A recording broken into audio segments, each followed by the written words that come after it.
Okay. Bonjour, Annie. Bienvenue. Welcome, everyone. We'd like to begin this Moosehide Campaign event by acknowledging the Robinson-Huron Treaty of 1850.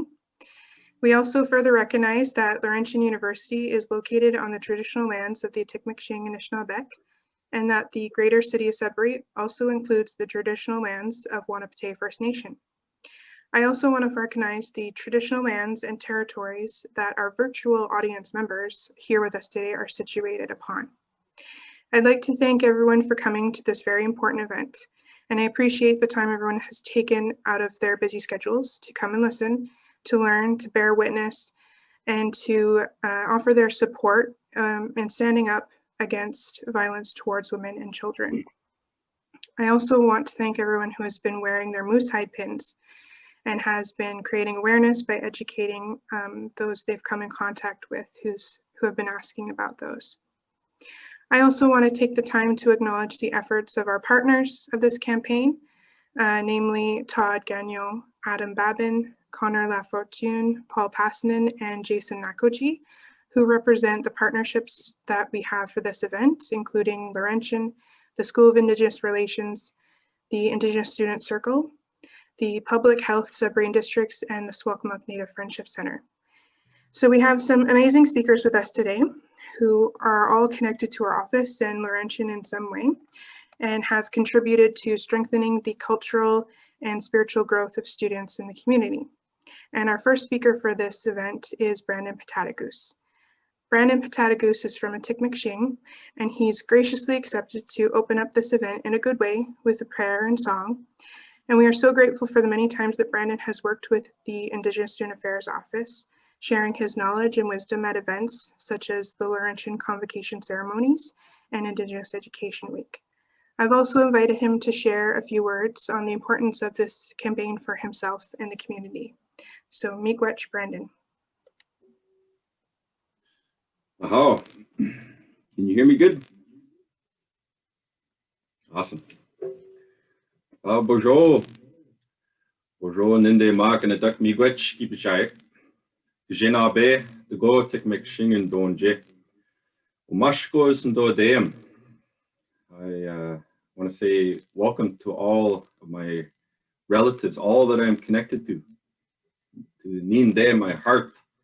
And I thank you all for being here today. And I thank you for the kind words, Amy, and for inviting me today. It's very nice. Yeah, I've been part of Laurentian for some time. I was a former student there, not quite an alumni.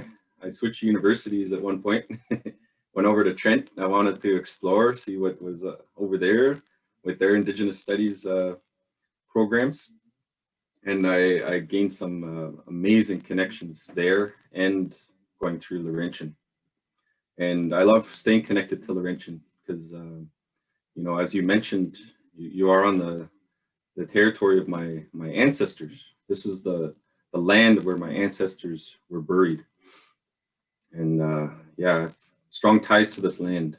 I always take some time to go out into the bush, go for a walk, and whether it's with my family or by myself, and we just spend some time on the land, ice fishing, going for a walk, whatever it might be. Soon it's going to be sugar bush season. And so today we're coming together for this Moosehide campaign. And to my understanding of the Moosehide campaign, it is to, it's an initiative by a young woman and her father.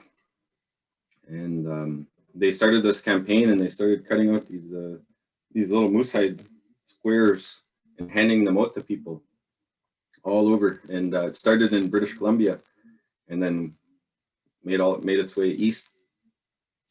And it's to symbolize the ending of violence against women and children. And so I'm going to share a bit about that. I've been doing some other work for the Moosehide campaign. If you click on the Eventbrite website, click on the Youth Lodge, and you listen to me talk for 30 minutes. But I'm on that website, so it's pretty cool. So I was contacted by the group out in BC actually. So I've a little bit of an understanding of this campaign. And I've seen it. I've worked in the school boards here in Sudbury, and I've seen students, young men who have come together to go fasting, and they fast from morning till night at the school. And some of those young men were actually people from my community who were fasting. So it was really nice to see. So today I'm going to share just a few more words, and then, like you say, I'm going to do a song and then a prayer. And I guess I want to share a message first before I do those. And how many people do we have here? Over 40. That's good. I think it's slowly growing. I just shared the link to my social media, so hopefully we get a couple more. It's always nice to have lots of people. I miss that energy of coming together through this COVID-19 crisis, this pandemic. And since this pandemic began, the violence towards women and children has intensified, and it's for many reasons. Some of it can be living in close quarters. Sometimes it can be deserted spaces outside. You know, there's not many people outside to see these things that go on. There's many different reasons why it has intensified. Domestic violence has intensified in Canada, and well, all the way across Turtle Island. Really, it's a worldwide pandemic, and you know, we're already dealing with that as Indigenous peoples, and then for it to grow into those words I said, intensify. It's just I don't know. It makes me think. But it makes me think of how strong and resilient our people are. My grandmother, and I always like bringing her up, talking about her. My dad's mom, Julie Baugh. There was a time, you know, she had 5 children. These are 5 aunts and uncles that I never met, and they were all wiped out from disease. A disease much harsher than the one we're facing today. You know, she had 5 children between the ages of 8 and 13, who all passed away roughly around the same time, and they had to bury them all with my grandfather, George Baugh. And you know, she didn't give up. She picked up from her location, moved to another part of our lands, maybe a little farther away from the common people, and gave birth to 8 more children. One of those was my dad, and he was born on Lake Panage, you know, another part of the community. But it makes me think, she didn't give up. Think of how strong and resilient our ancestors are in order for us to be here today. What kind of violence our ancestors went through residential schools, Indian hospitals, whatever you want to call it. Our people have been facing this for a long time. We still face it today. So I look back to my grandmother and think of everything that she has overcome. And what I know about her, because I only knew her till I was about 3 years old. And in this house where I'm staying right now, living, I have childhood memories, 3 years old, where my grandmother would come and give me a little bag of candy. And just the joy that would overcome me, my entire being. Like every cell in my body was like just enlightened, or felt heightened from that love that she was giving me. It wasn't really just the candy itself, it was the gesture, it was the showing that kindness. There's a word we say for kindness, Gijewatezwin. And yeah, it's said in our words when we say I love you, Gijewindamin. So I'm showing you the love, the unconditional love, the same love that the Creator shows me. I'm showing it to you. And so my grandmother, she always had a joy for life. Didn't matter, like those things happen. She got through them, picked up and carried on. And from what I know from the stories, is that she had a real joy for life. So she overcame those things. Just that resilience. It's in our blood as Indigenous peoples. So when things happen to the land, our women feel it, because the land has gives off those sacred vibrations, the same sacred vibration that's within the womb of every woman. And so when something happens to the land, women feel that inside. They feel that hurt, that pain.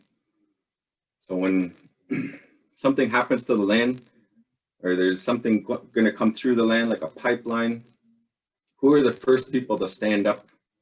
It's the women. Search up Idle No More on Google image. What do you see? You see pictures all the way across of our women, Indigenous women's in their jingle dress attire. You know, or that in that particular search, that's what you'll see. Women are on the front line. They're the first ones to stand up. So we as men, we have to protect our women. We need to lift them up. They need to stand up. We need to rise them up, lift them up, protect them, show them our love, our respect. I want you all, especially as men, tell a woman in your life that you love her, whether it's your mother, your auntie, your granddaughter, sister, cousin, don't matter. Say those words, however you want to say them. Say them in your language. The Zogin, Yishawenamin. You know, don't hesitate. Say those words from time to time, because something happens inside our hearts. Those are the most powerful words you can say to another human being. Is I love you. When you say those words, to a child, you know what happens? It's that same thing. It's that same feeling I had receiving that candy, you know, from my grandmother. It's like a spark in my heart that's igniting, and it fills your whole body, your whole being. And that's what's captured in the word Zogge Dewin. That Zogge could mean something flowing, but it can also mean a spark that's igniting. Zogge Dewin is the actual feeling of the real, true feeling of love. That's just how our language is, so descriptive, so beautiful. So I have my drum here. Gonna sing you his opening song. Say a few more words in our language, Nishnabemwin, to give thanks for this day, and that'll be it. So I'll sing our song here.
With this time to ask everyone, bring your hearts together, bring your minds together.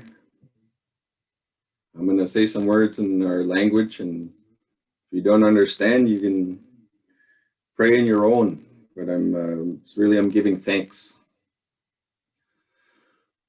Miigwech gejemnado. Miigwech nimashomas wasiashi non gom. Miigwech in the kid non gom gi shigat. Ona jimana in the wapamak nuij bama dis.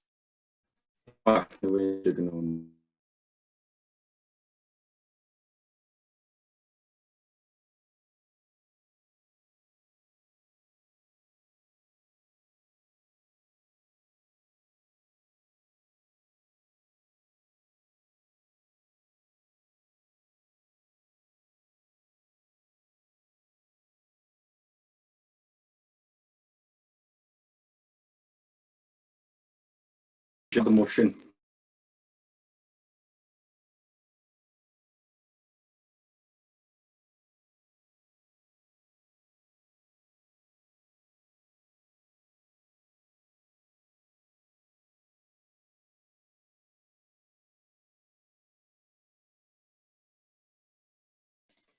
Did you just lose me? I guess your prayer was too powerful. Too powerful. Okay, I'm just going to pick up where I left off. Sema kibigid no, wabanong jawanong, the gabiwanong, minwa kiwetanong. Na the motion, chimshko gabuyong, chuzong a day. Aha, miigwech.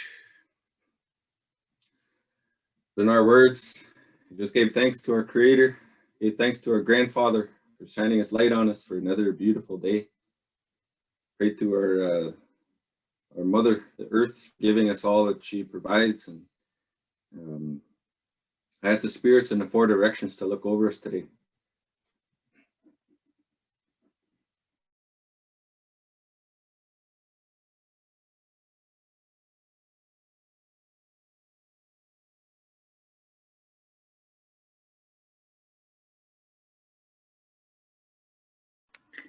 Did we lose him again?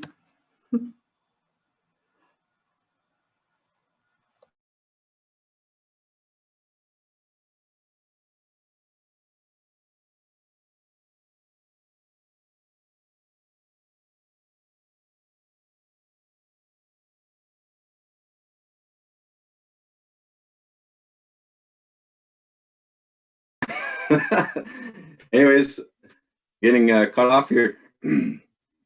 Like you said, my prayer must have been too powerful. Anyways, I just want to say final words. I ask the spirits in the four directions to look over us today, to help us stand tall and to walk with a very strong heart. And I know we have some awesome speakers lined up after me. DJ and Jason, I think we're all on that Najisa calendar, eh? Uncles. To Chicago McQuay. Kind of cool where you invited us. Yeah, awesome. And I also see Julie and Frank that are going to be sharing with us. I really look up to them too. They're mentors of mine. I have many mentors in my life that I look up to. And with that, hopefully I don't get cut off no more, but I'm just going to end and say miigwech for allowing me to share some words and some wisdom and some of my insight on this Moosehide campaign, and to never stop protecting our women. And I hope you all got something from what I shared today. So that's going to be it for me. Miigwech. Nahaw miigwech, Brandon, for the very beautiful opening and important messages. So like you said, we have some amazing speakers lined up. So we'll have Darren McGregor share some teachings about fasting next, and then we're going to break for lunch after that. So we'll have the room, the Zoom call remain open, but we'll just have everybody can go and have their lunch. And then after that at 1 p.m., everybody can return if they like to listen to Elders Frank and Julia Ozawagosh share about men's and women's roles and responsibilities. And then to end the day, we'll have Jason Nakogee share some information about survival firekeeping. So Darren is from Sagamok First Nation, and he's also part of cultural services at Nog-de-Windman Family and Community Services. Darren has also been an important support for our office in the past as part of the Black Bull Moose Singers and as a mentor for the young Thunderbird Singers who sang during the grand entry for our grand opening of the Indigenous Sharing and Learning Center at Laurentian. So today we've invited Darren to share some of the teachings he carries in regards to fasting and the importance of fasting for the Moosehide Campaign. Miigwech, DJ.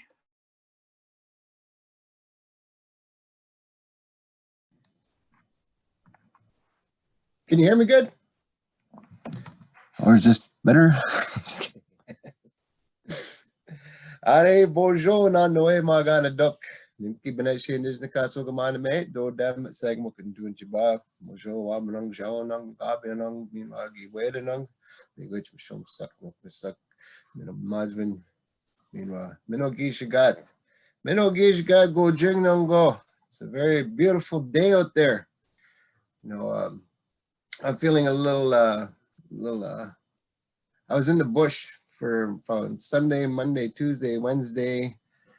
We went up, me and my brother, about 100 kilometers north of Sudbury. Then we went driving in east, I guess good 50 kilometers. Then we drove another 7 kilometers down this bush road. And we spent the week at a lake where Sagmook has a camp. So we had the wood stove out. It was a beautiful time out there, right? It's just like something that I've always wanted to do, get out in that bush, just looking forward to, you know, disconnecting to reconnect, right? We disconnect from everything to reconnect. And I think that's a lot of like fasting too, right? So we went up there, we our purpose was to relax, to self-care, right? And also get some fishing done. So we set some lines out, cut some pikes and pickerel. It was a lake that's not fished very much because the access to it isn't very good. So being out that far in the bush for that amount of time, oh man, I think I could probably stay out there another week. I bet it was so awesome. It's like just being in with creation. I've been up there a few times, but I've never been in the winter. I don't want to say we're fortunate that we didn't get a lot of snow this year, because I know Mother Earth loves her snow. The more snow she has, the more healing she can do. If there's not much snow, there's not much healing on the land for her. But for us this time, we were fortunate that we were able to drive into the bush at that far. Normally, sometimes there's 4 feet, 6 feet of snow, and getting in there is impossible unless you're continually, you know, like our trappers do when they're in the bush. They go in the bush for 3 months sometimes, and they start out going out checking all their traps so they have their trails made. And then after, when there's like 4 feet of snow around, they've already had their trails made so they can keep going. So yeah, it was an awesome time. I'm recharged, I feel energized, and this is my first time doing an online thing in over a week. We're used to doing these things almost every day sometimes. So I need you to bear with me. Rawr, bear. Oh man. Yeah. seen this one bear one time, and asked the bear how he's doing. And Mukwa was like, you know, things are good. And I was like, Mukwa, bear, what's with the big paws? Some people get big paws, you know. All right, so I was here not to share jokes, share humor, but that's just a part of who I am. I like energizing the people I chat with. It's like keeping their attention sometimes, but a little bit of humor, uplifting their spirits. That humor and that medicine and that feel good's all in there, eh? And that medicine you feel when you feel that laughter, it comes from right in the heart. All day. And one thing I wanted to share is like when I'm speaking, I like to share from here, right in my heart, eh? That's where they say that Deb Wewe is that old day. Deb Wewe is a part of that. Your Deb old day is your heart, and Deb Wewe is that truth. So it's like talking from your heart. So that's where I like to share from. And when I'm sharing from the heart, I also want people to remember that, yeah, you have 2 ears to listen, but you can also listen with your heart. Okay? So when I'm talking from the heart, you listen from the heart. And then we're having heart to heart. And our teachings are in that aspect as well of being heart to heart. It's a little tricky through this virtual realm, but when we're in person and maybe we're sitting around that beautiful shkade, that fire is just burning, that crackling of that wood, and we're in the environment of that goodness, eh? There's a lot of good heart to heart there.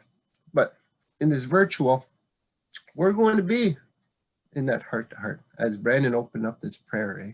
He said that with your heart, eh?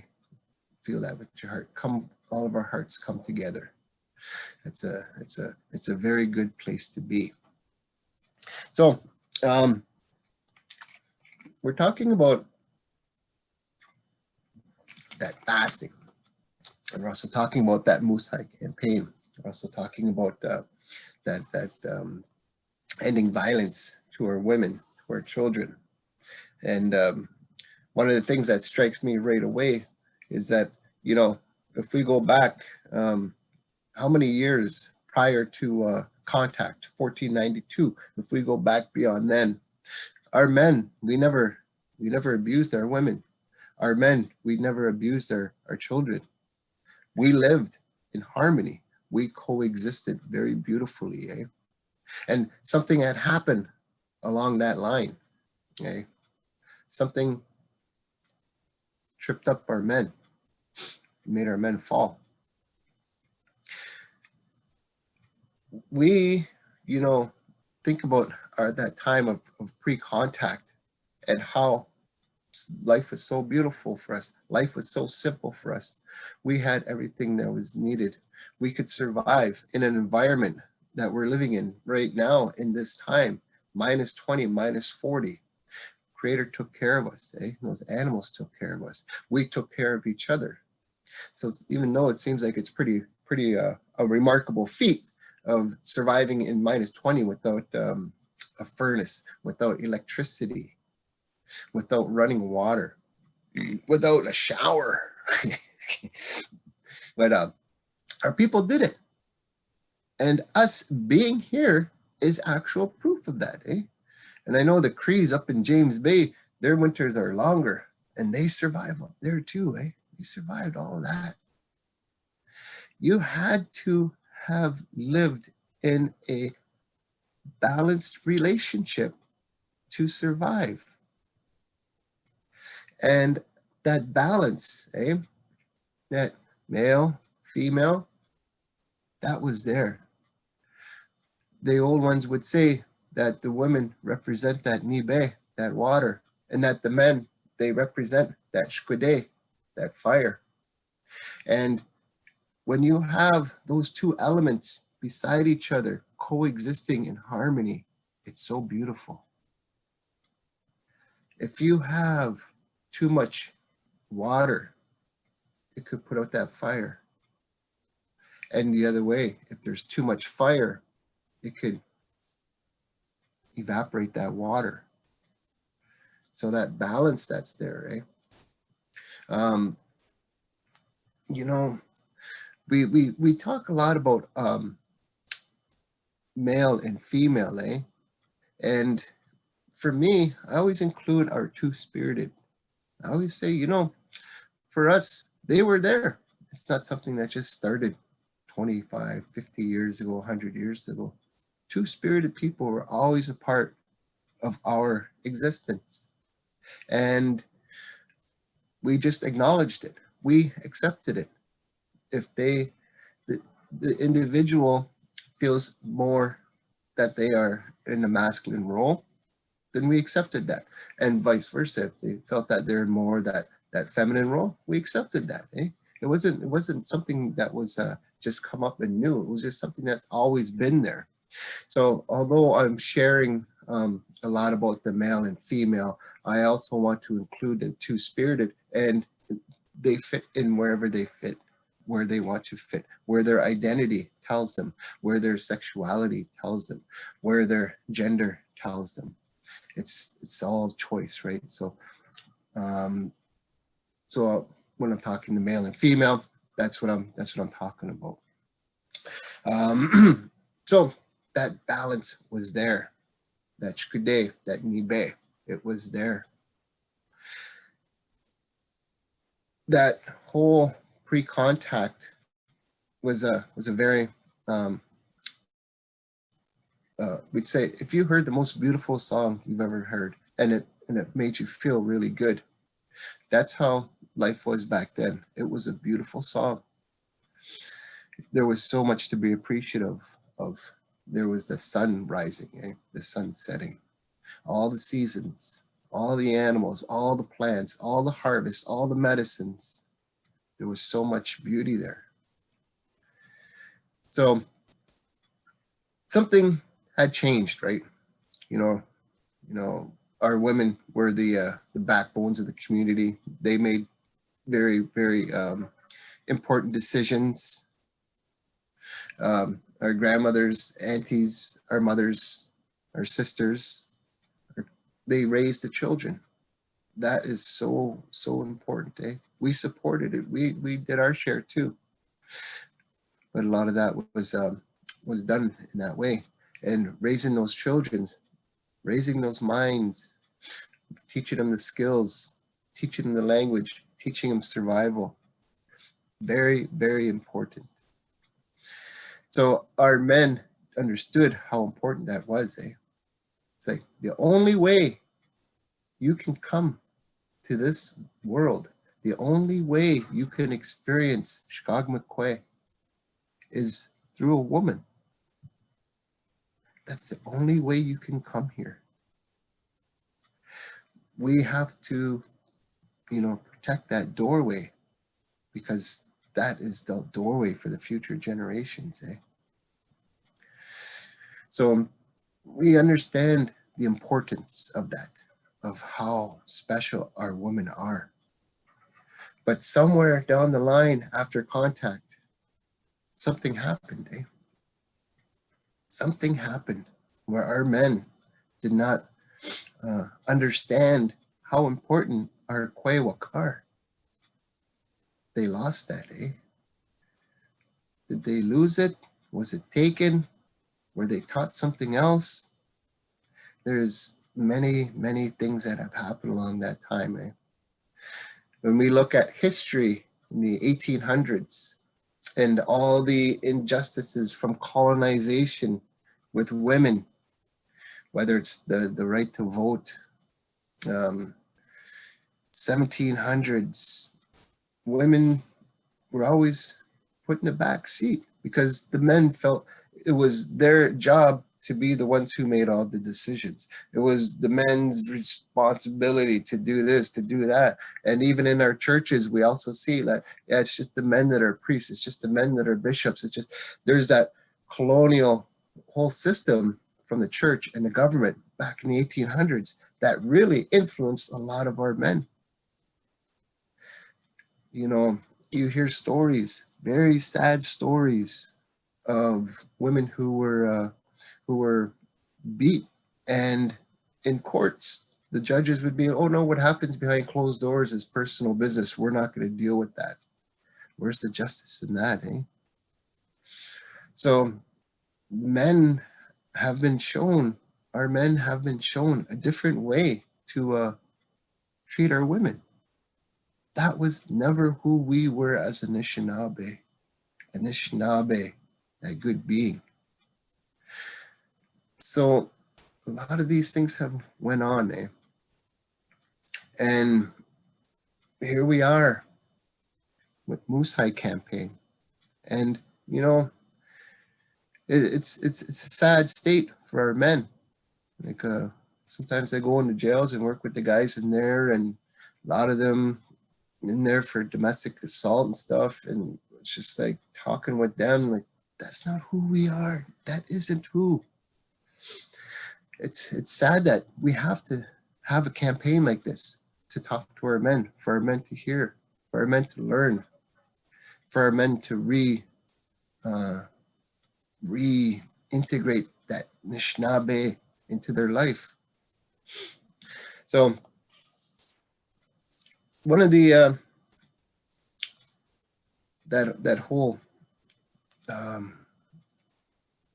learning, we have a program we ran one time. It was called Before Everything Escalates program, and it was a pilot project where the police would get a call. They would hear somebody's neighbor hearing a big fight happening.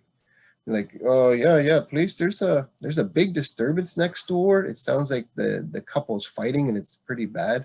So the police go over there, knock on the door, answer the door. The police, hey, we had a disturbance call.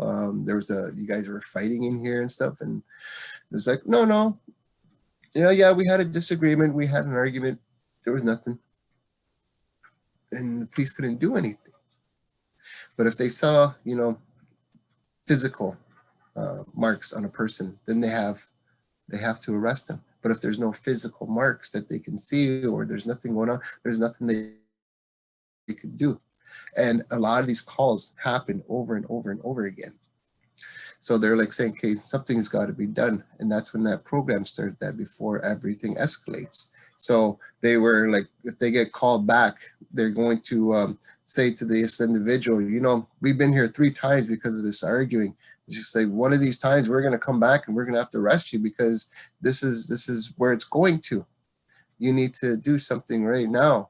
So then they would refer them to this program. So we had a group of about 8 men coming together. So we met every week and we talked about the effects of colonization, how it was for our men back in the day, respecting our women, understanding how precious our women are, understanding that the women are the most beautifulest thing on creation. It's the last thing Creator created. He wanted to make this world so beautiful for her, and He created her in that way so she could see all that beauty. And Creator made our women the most beautiful entities on Mother Earth. And our men forget about that, eh? Our men, we need to protect, we need to support, we need to nurture. So that program, we did a lot of work, you know, looking at all those things in the colonial history with churches and the male dominance, that matriarchal society, eh? And trying to turn that around, trying to get them to understand, like, yeah, even anger is a learned behavior. When somebody slams the door, they're just using anger to get what they want. If somebody raises a voice, they're just using anger to get what they want. Using anger to get what you want is not a healthy way of doing things. So that program ran for about 8 weeks, and the guys in that program loved it. It was a partnership between the Friendship Center and also with the Swakamuk at the time, and it carried on into something else eventually later on.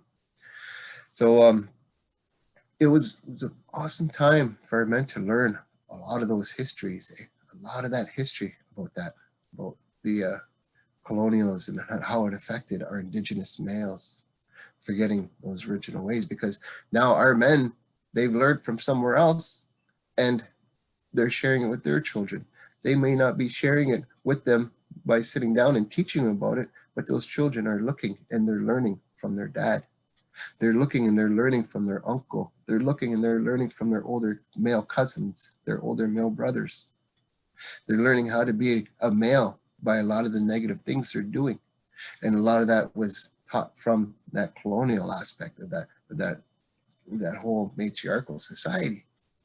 So our original ways to share for our young men were sort of diluted through Western colonialism. And now we start in the year 2020. Oh my God, 2021, even more. Back in 1988, I started working at a friendship center in downtown Toronto. And it was at this friendship center that a lot of culture was introduced to me. You know, Toronto's kind of right along that borderline of Haudenosaunee, the Iroquois, Cayuga, Seneca, Tuscarora, Oneida, Onondaga, and then we start getting into the Mississaugas, the Scugog, New Credit, and then there's some Chippewas of the Thames. So we have a nice little blend of cultures there. So it's not just Anishinaabe culture in Toronto. There's a lot of Haudenosaunee brothers and sisters there. So 1988, prior to 1988, I started drumming a little bit. I was one of the guys that would like try and drum, and I would always be screwing up the beat for everybody, trying to sing and messing up the songs on everybody.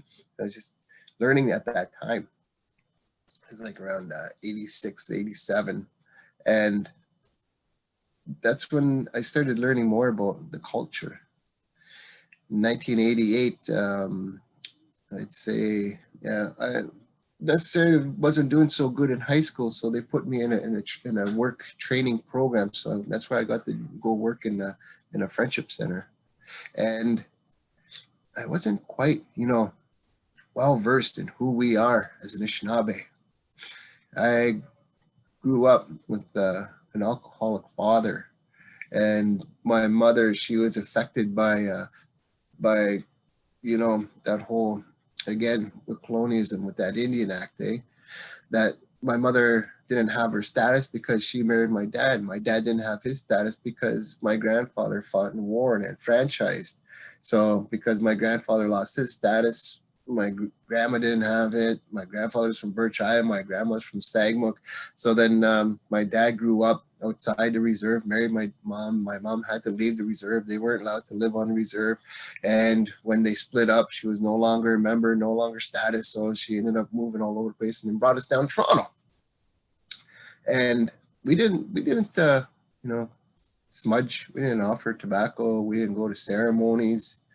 The only thing I remember a lot growing up was my mom coming back from the bar and bringing her friends back. So that's what a lot of what I saw growing up.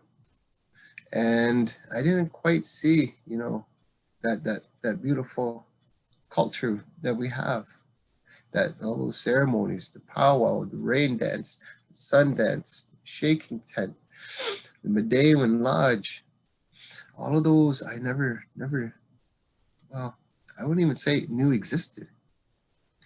And it was when I started drumming and working at that cultural center, that Council Fire Native Cultural Center, and hearing about all these different ceremonies. This is like a sweat lodge. Oh, I want to go. And then, there's a fasting ceremony. What's this fasting ceremony? So it just like opened up this whole new world. And I wanted to learn as much as I could. I wanted to participate as much as I could and as much as time would allow me. So I was a little bit, fasting. My buddies started going there. They would go to Red Lake, Minnesota, and they go to fast at Adam Lucier's back in the day. Let's say probably in 1990. The Schnabbe Health, they would take their bus, take some people over, and I was, a little eager, but hesitant. Just like sometimes we don't understand something, and we don't understand something. It's unknown to us, and sometimes we fear the unknown. And that fear of that unknown, that's why we have that Akadewan, that bravery to help us. That's why Creator gave us that one of those grandfather teachings, So it took me a little while, but even getting my Schnabbe nose with my spirit name, took me a while to do all that. But I still drummed. Oh man, I loved sitting at that drum. I love singing. I love that brotherhood that was around there with all the other guys, and we were connected, because growing up in Toronto, there wasn't many Anishinaabe to be around. You go to grade school, you're probably the only Anishinaabe in that grade school. So a lot of my friends in grade school, we put a map there, and we pretty much covered the whole world. Good thing I was there to save us. So it was just like a whole different game. And then growing up, and then finding that drum, finding the culture, finding our friends, and then finding those ceremonies and understanding those ceremonies. So it's like, I don't even know how long now.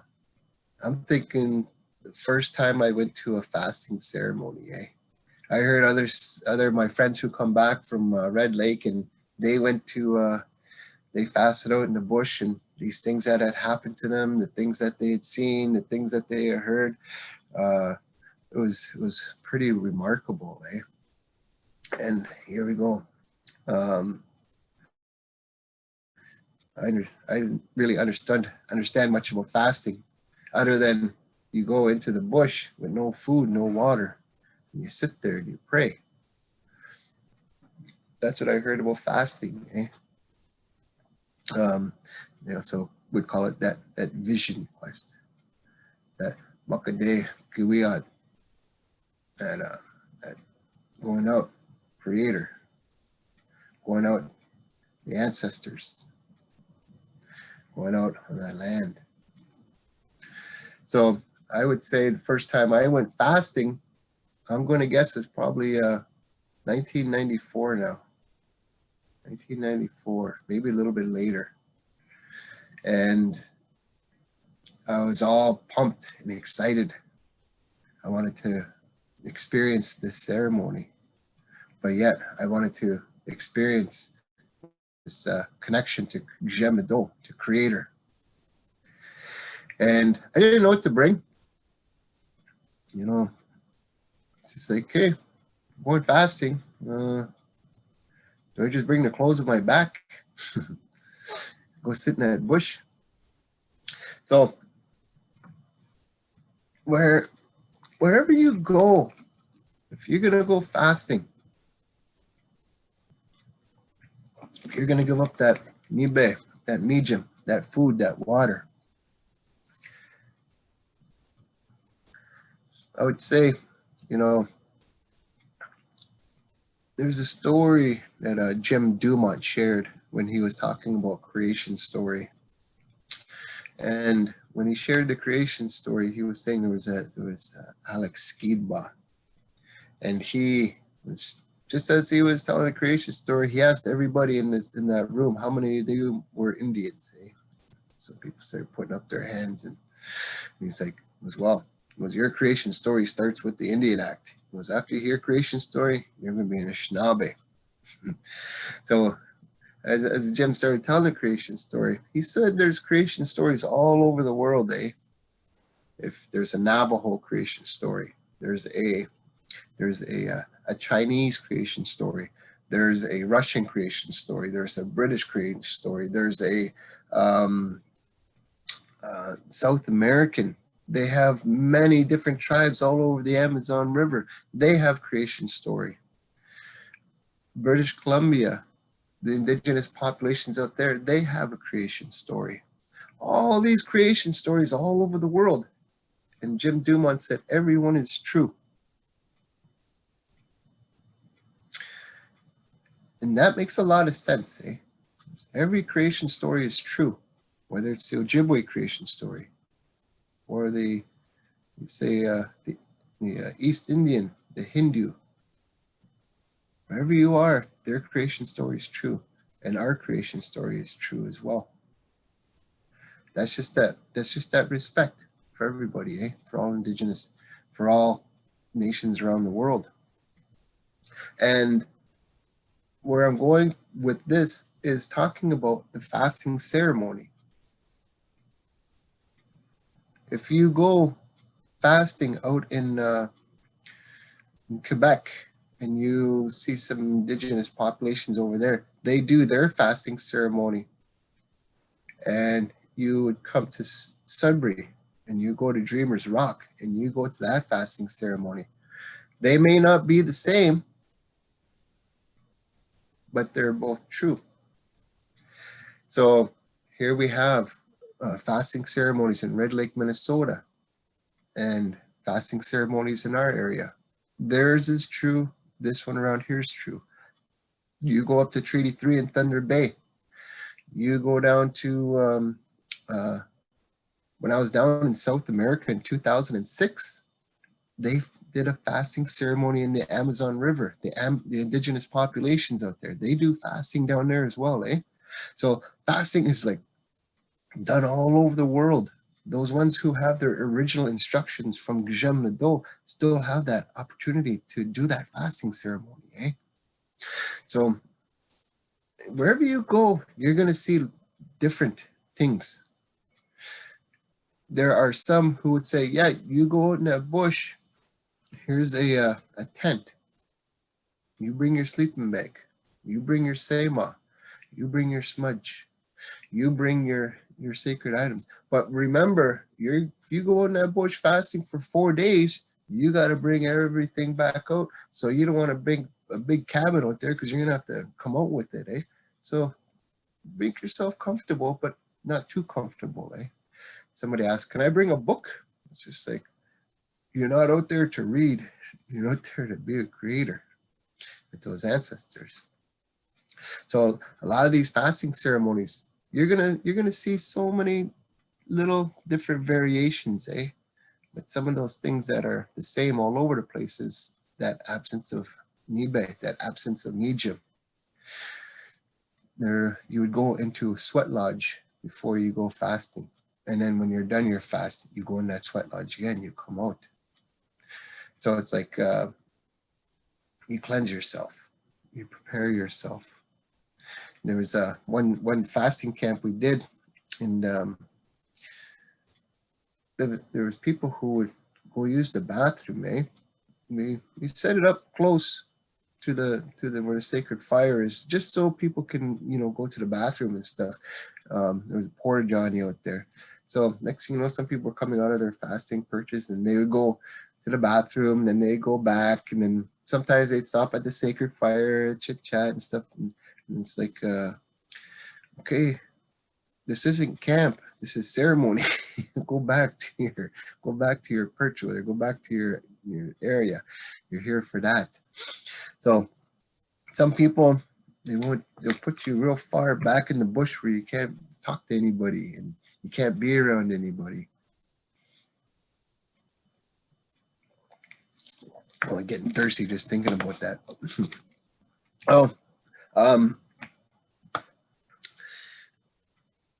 You hear things too where you would say, how long should I go fasting? A lot of people start out maybe going for 1 day. I know my wife, the first time she went and fasted, I was telling her, like, the first day, it's so easy, it's so fast. And like, you probably won't even get nothing out of going for 1 day. I was like, try to go at least 2. And then when you're done too, then you'll probably feel ready to go a little bit longer, eh? And with our little Benoji Yuk, who was a young boy, he was his dad, Dan Garcia. His dad was preparing his little son at the time, getting him ready for fasting. So at the fast camp, he'd bring him out, and he brought that little boy and he put him out in the bush, and he left him there for a couple hours just to get a little experience. And then the next year he brought his son again, and he put that boy out there for a longer time. And then the next time he brought out his son, he put him out there just when that sun rose, eh? And then he brought him out when that sun set. So he let him stay out there one whole day. And eventually he's going to be having his son staying out there overnight. So there's like ways to ease yourself into it, eh? You don't have to jump in the deep end right away. If you need to experience the fast to see if it's for you, you can go out there for a day. And as time proceeds, you start feeling more confident in going. I've heard of guys who fasted for 8 days, and usually on average, it's about 4 days, 4 nights. You go out there, you see 4 sunsets, and you see 4 sunrises. Okay? That number 4, we always look at and how sacred that is to us, whether it's that mind, body, spirit, emotion, or spring, summer, fall, winter. We know there's some relation to that understanding of that number 4, eh? So that's why a lot of them will go out there for 4 days, 4 nights, total 96 hours. I even counted down the minutes one time. On average, that's a good time to go. So when we would set up fast camps, you do a sweat lodge, and then the 4-dayers would go out after that sweat lodge. And then the next day you do another sweat lodge. And then those are the 3-dayers. They go for 3 days. Then you do another sweat lodge. And then the 2-dayers would go out. And then the 1-dayers would go out on the last day. And then everybody comes out at the same time. And then there's feast. There's giveaway. We've seen it done many ways, different for a giveaway at the end. There's always a giveaway. You notice that wherever you go, there's always going to be a giveaway at the end of the fast. I've seen different conductors who have put everything on a blanket, and then everybody takes a turn going around grabbing something. And then I've seen a giveaway where it was just the conductor and the helpers who were given gifts. And then I've seen another giveaway where the individual put his giveaway items on in front of him, and then he's the one who handed out his gifts to people. They'd go to the next person, and that person with all their giveaway stuff would hand stuff out. So there's a lot of different ways that the giveaway is done. So it's almost like you understand how, when you're going to a fasting ceremony, learning how do you do your giveaways, because like I said, there's 3 different times, eh? And prior to going to a fast, usually some people will give you a list of stuff you can bring, eh? Just like after that fast, you're probably going to want to take a shower and brush your teeth. Some people won't allow smoking out on the fast. And then there was one fast conductor who's like, well, if you smoke, that's your mouth you're going to be using for the next 4 days while brushing your teeth. So I don't think you'd want to smoke anyways. But he left that option up to them, eh? Like I said, other fast conductors no, you can't smoke while you're out there. You can't read. There was 3 different ways I've seen this done. There was a perch made on a tree, and you sat on that perch in a tree. That was your fasting area. Another one I seen, the guys made lean-tos, and you sat in that lean-to with just a tarp in your blanket. That was your fasting camp. And then the other ways I've seen it, like I said earlier, you're given you can bring a 2-man tent or a 3-man tent. You don't want to bring something too big. And then you get a tarp, you put your tarp at the bottom, your tent on top of it, and you have another tarp to cover in case it rains.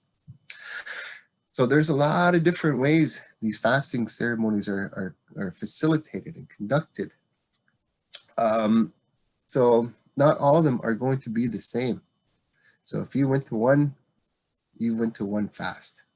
And when you go again, if you go to that same grounds, you go to that same facilitator, you go again the following year, and you finish that fast, you've been to one fast.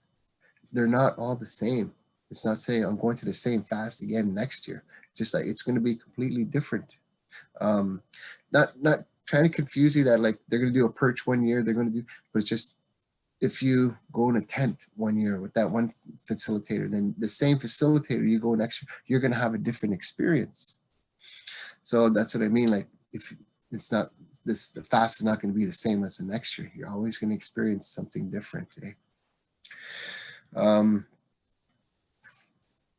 One time when I got ready for I got ready for a fast. I cut out like a lot of my carbs. I was eating a lot of protein. I was eating a lot of vegetables. I was drinking lots of water, lots of teas. And I went out and did that fast. And I swear I felt like I could have stayed for 7 days because I prepared for it physically, prepared my body for it. And then another year I went out and no, I didn't prepare. I was like McDonald's every day, Taco Bell every day, KFC every day. And that fast, oh man, that was the longest one ever. I couldn't get comfortable. I was hurting. So just like preparing yourself physically for that ceremony, preparing yourself spiritually for that ceremony, letting those ancestors know you're going to be spending some time in the land. You're going to be out there. You're going to be seeking vision. What you're going out there fasting for. Whether it's healing. For me, I have my aunties and uncles weren't doing so well, so I would go fast for them. Sometimes we have somebody who's not doing well, and we need to understand, is there a medicine out there for them? Is there somebody out there they need to see? Is there a place they need to go? Asking those ancestors for that guidance, for that knowledge. Even our children, sometimes our children are going through hard times. Our cousins, especially with addictions. Addictions is so hard. And you can go out there, you can pray for them, that they find their way back to who they are. So that fasting ceremony in itself, when you take away that medium, you take away that nibe, that food and that water, your body is going through so much physically.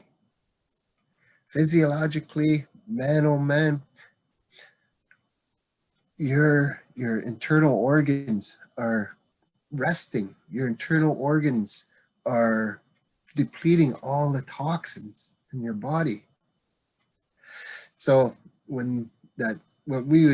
I've seen done and what we usually do is in that maple water, that sap water, when a person's fast is done, that's the first thing they drink. I've seen that done probably at 3 different fasting camps. Other places it's cedar water, other places it's spring water. But I've seen that sap water pretty predominant at a lot of fasting ceremonies. So right after what I said, you see 4 sunsets, you see 4 sunrises. Right after that 4 sunrise, when it starts getting day and they start coming up, picking you up, they can bring you that water. But they say your fast ends when you come out of that sweat lodge. So even though you can drink some of that sap water, you're still in fasting mode. So when you come out of that lodge, then that's when your fast is done. And that feast is there, and oh man, there's so much good food. A lot of times they'll have the feast there, and family members are usually invited to go to that feast to celebrate with this one who gave up all that for that time. They gave up everything back home. It's like, pause the world. I want to get off for a couple of days. I'm going in the bush. I'm going to talk to Creator. I'm going to be with the ancestors. And then when you come out of that feast is there. So some places they'll say, bring your loved one who went out in that bush fasting, bring their favorite food. And you can bring your favorite food too. So sometimes there's 10 buckets of KFC there. Oh, it's getting close to lunch. Talk about food for a long time. But, so yeah, but when you come out of that fast, your plate's just full. It's like weighs about 6 pounds. When you put it on the table, it almost shakes the table and breaks the legs. While you're sitting in there, you're eating, you get about a few bites in there, and you didn't realize your stomach shrunk, eh? So you can't handle all that much food anymore. So it's just like it's your eyes are a lot bigger than your stomach at that time, that's for sure. Oh, that healing of, you know, giving up that food, giving up that water. Your body is in a very weakened state. Although it's healing, you're in a weakened state, eh? You're suffering. You're in a lot of shock because your body's going through this. But what you're doing at that time is you're Sema, talking to Creator, talking to those ancestors. Your power is a lot stronger with prayer because you're suffering. And those ancestors know you're suffering. How can I help you? Okay. What do you, when you offer your tobacco, this is your prayers. This is why I'm here. This is what I'm talking about. You know, there are some people who go out fasting and get their vision, sometimes in a day, sometimes in 2 days. And when they got their vision, it's just like, hey, there's no need to stay out here anymore. I know what I got to do. I know what I need. So sometimes they leave, eh? But there's other people who just go out there and they don't get this vision in their dream. And they would say the difference between visioning and dreaming is visioning even a word? I'm going to Laurentian University making up words here, visioning. But the difference between a vision and a dream is the message. So sometimes when you get a message, it's like, you know, you've had a vision. And sometimes when you're just dreaming, eh? So when you're out in that fasting area and your body is completely deprived of all that food and all that water, you're in this weakened state, your dreams are a lot more powerful as well. It's just like you're getting very connected to that spiritual, I don't want to say realm, but you're just getting more connected spiritually. Up in Thunder Mountain, Elliott Lake, one of the guys up there, he was saying that there's a little bit of that area in Elliott Lake was mined for years. And what they were mining up there was uranium. And we all know what uranium does, right? It's that radiation. So sometimes up in that Thunder Mountain, while they're fasting, they're laying on that ground, there's that uranium coming up through. But it's not a horrendous amount of radiation that's going to cause damage. It's a very, very light amount that also heals. Okay? That also heals. And you know, when we talk about medicines, whether it's that Sema, tobacco, we know as a medicine does a lot of good. Okay? It does so much good when we're offering that tobacco for that plant to let that plant know we're going to be using you to, we're asking you this medicine that's in you to help for this reason. We're able to use that to communicate. And offering that person Sema to do something and they accept. So that tobacco we know is a very, very strong medicine when used in a good way. But when people are using it in a wrong way for recreation and they're smoking cigarettes and stuff, it's gonna have a lot of negative effects. Eh? So there's always good in something, but if it's used in a wrong way, it will be shown that it shouldn't be used that way, because those ancestors, you can't lie to the spirits, right? They know everything. So with that little bit of radiation, that's like they'd say, just a little tiny bit is a good amount for your body. But too much, it's going to have a lot of negative effects. And taking all that out and using it in a way that's not supposed to be used, we all know what happens at that point. So fasting, we know the world over, in our area, the effects that it has on an individual, but also the effects it has on that individual that you're praying for. Sometimes the hardest thing we can do is pray for ourselves, eh? And in all my years, sounding like I'm real old, eh? In all my years, but like I said, I started like 86 or whatever, so I'm going, I don't know how many years is that now, but we'll say in the last 30 years, just to say, be on the safe side. Not once have I ever heard that you shouldn't pray for yourself. Like, just like,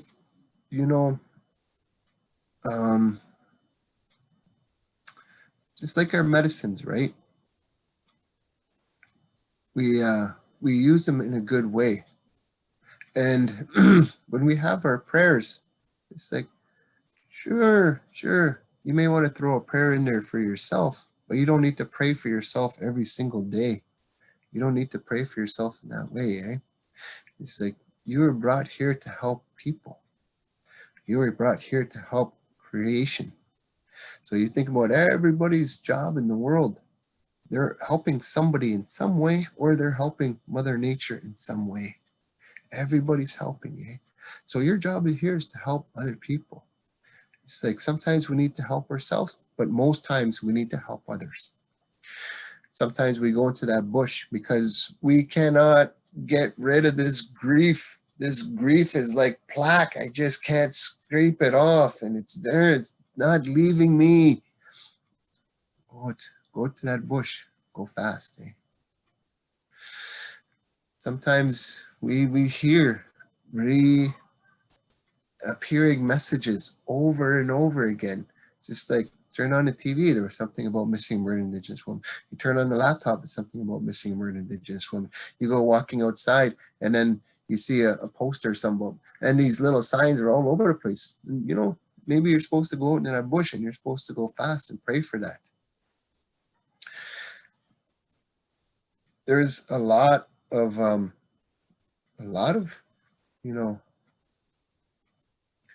that spiritual aspect.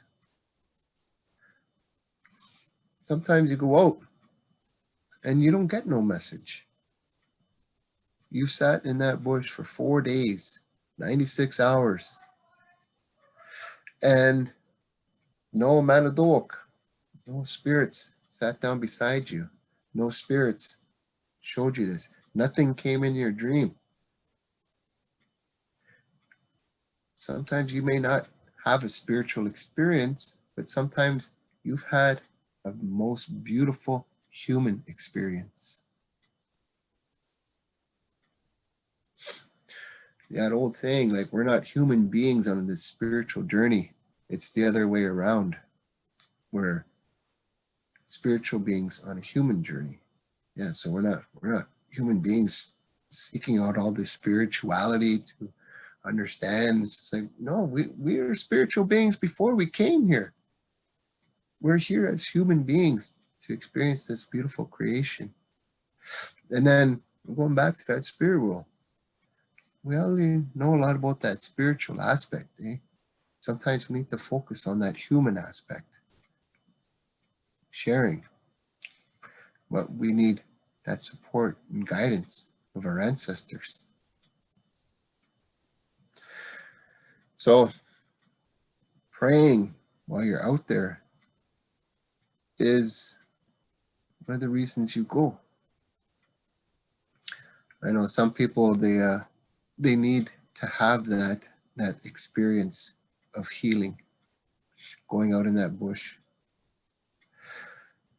The Anishinaabe language, we understand it to be animate and inanimate, right? A way of understanding is the French language, masculine, feminine, le and la. Things are masculine and feminine. And there's other languages that are like that out there in the world too. But in the Anishinaabe, we are animate, inanimate.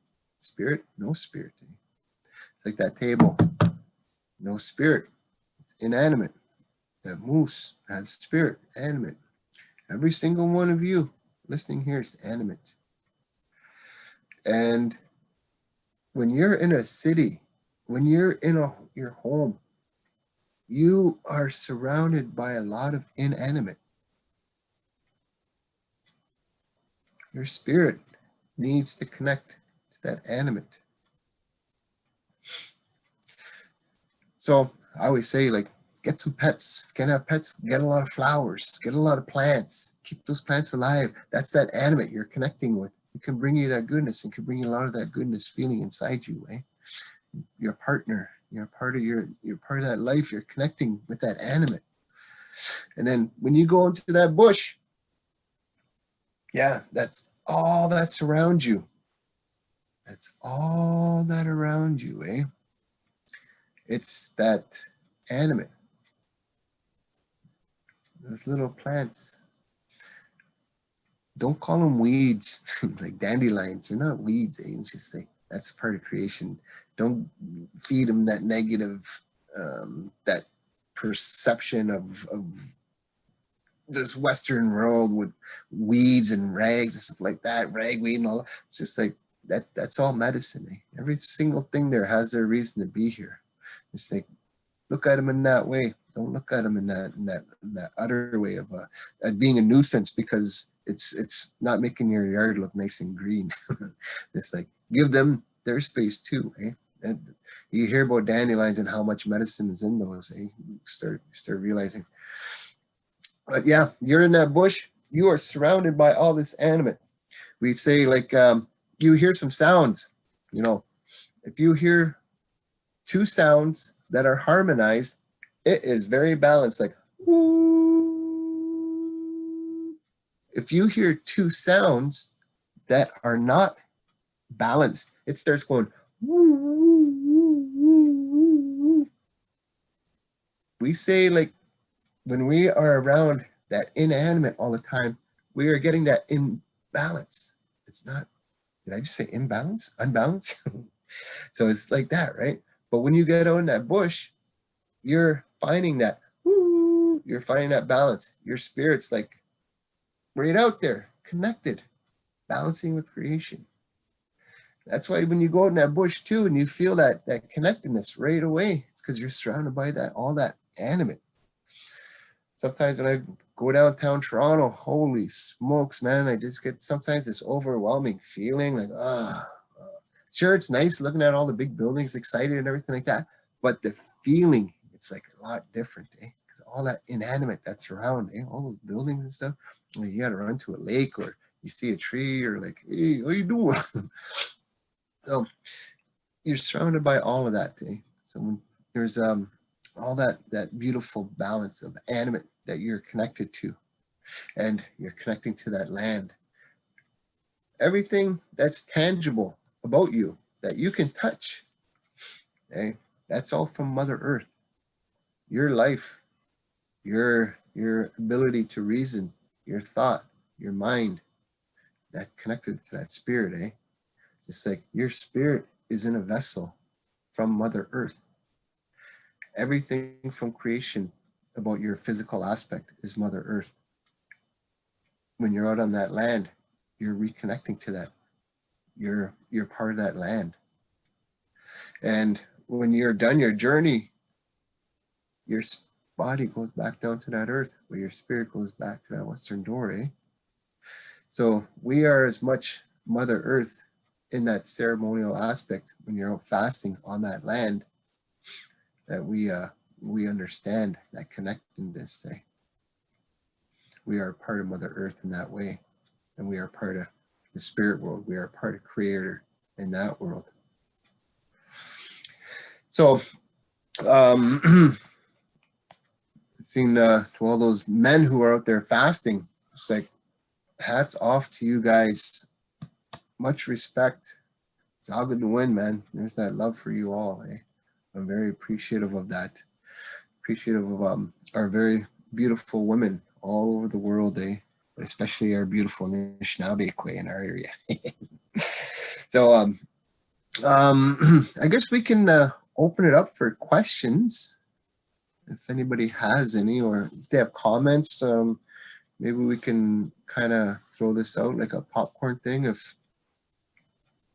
Yeah, absolutely. So if anybody wants to use their microphone, you guys are able to unmute yourself and ask a question.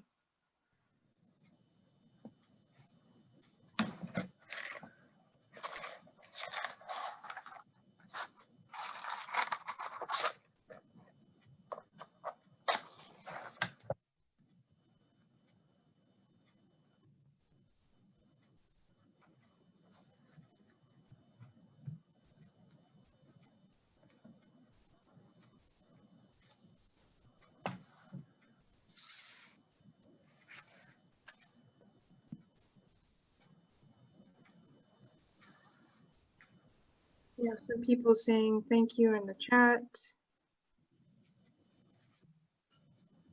Anybody have any questions for Darren?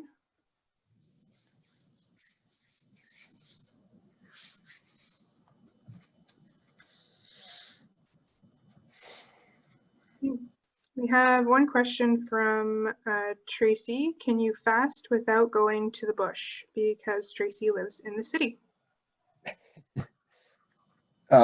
Yeah, you can.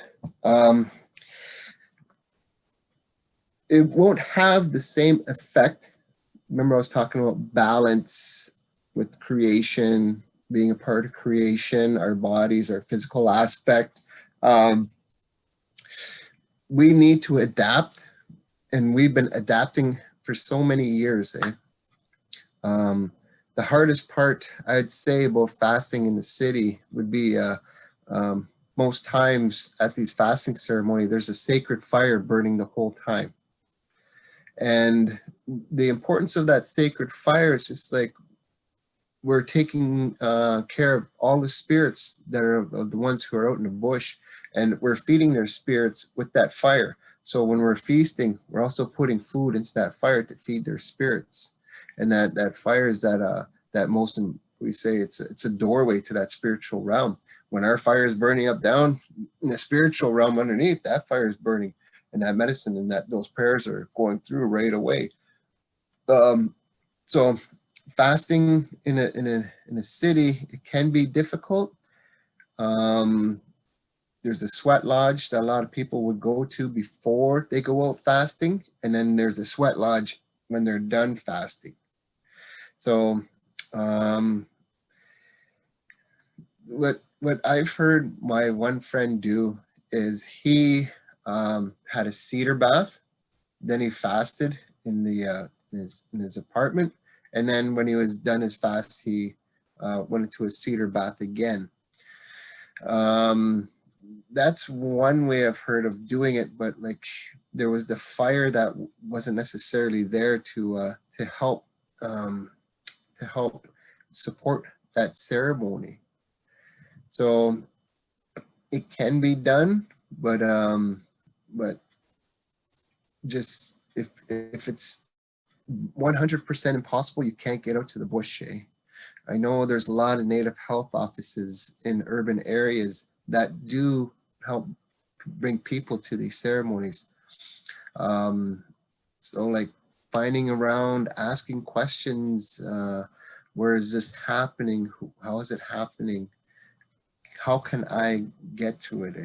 There's a lot of support out there that can help you get to these fasting ceremonies.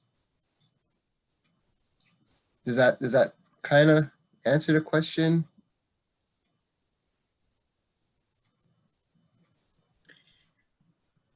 Yeah, Tracy was just saying how she doesn't drive, so it's a bit difficult for her to get away from the city. But she says miigwech. It did help.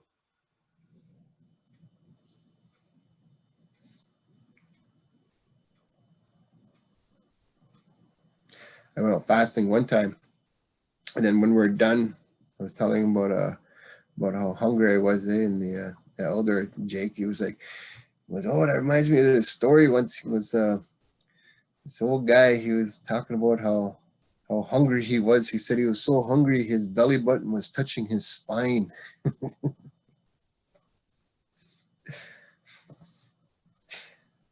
Moragana made a comment that one teaching that was provided to them in the same situation is to light a candle, and the intention is that that candle would be acting as your sacred fire. Right. Yeah. We've done that before too, where we had a sacred fire going, and we couldn't let that fire go out for 4 days. And we did that. We lit a candle from that sacred fire, and then put the candle inside, and then the fire went out, and then we relighted the fire again. So yeah, that's one way of miigwech. Yeah. Does anybody have any last questions before we break for lunch?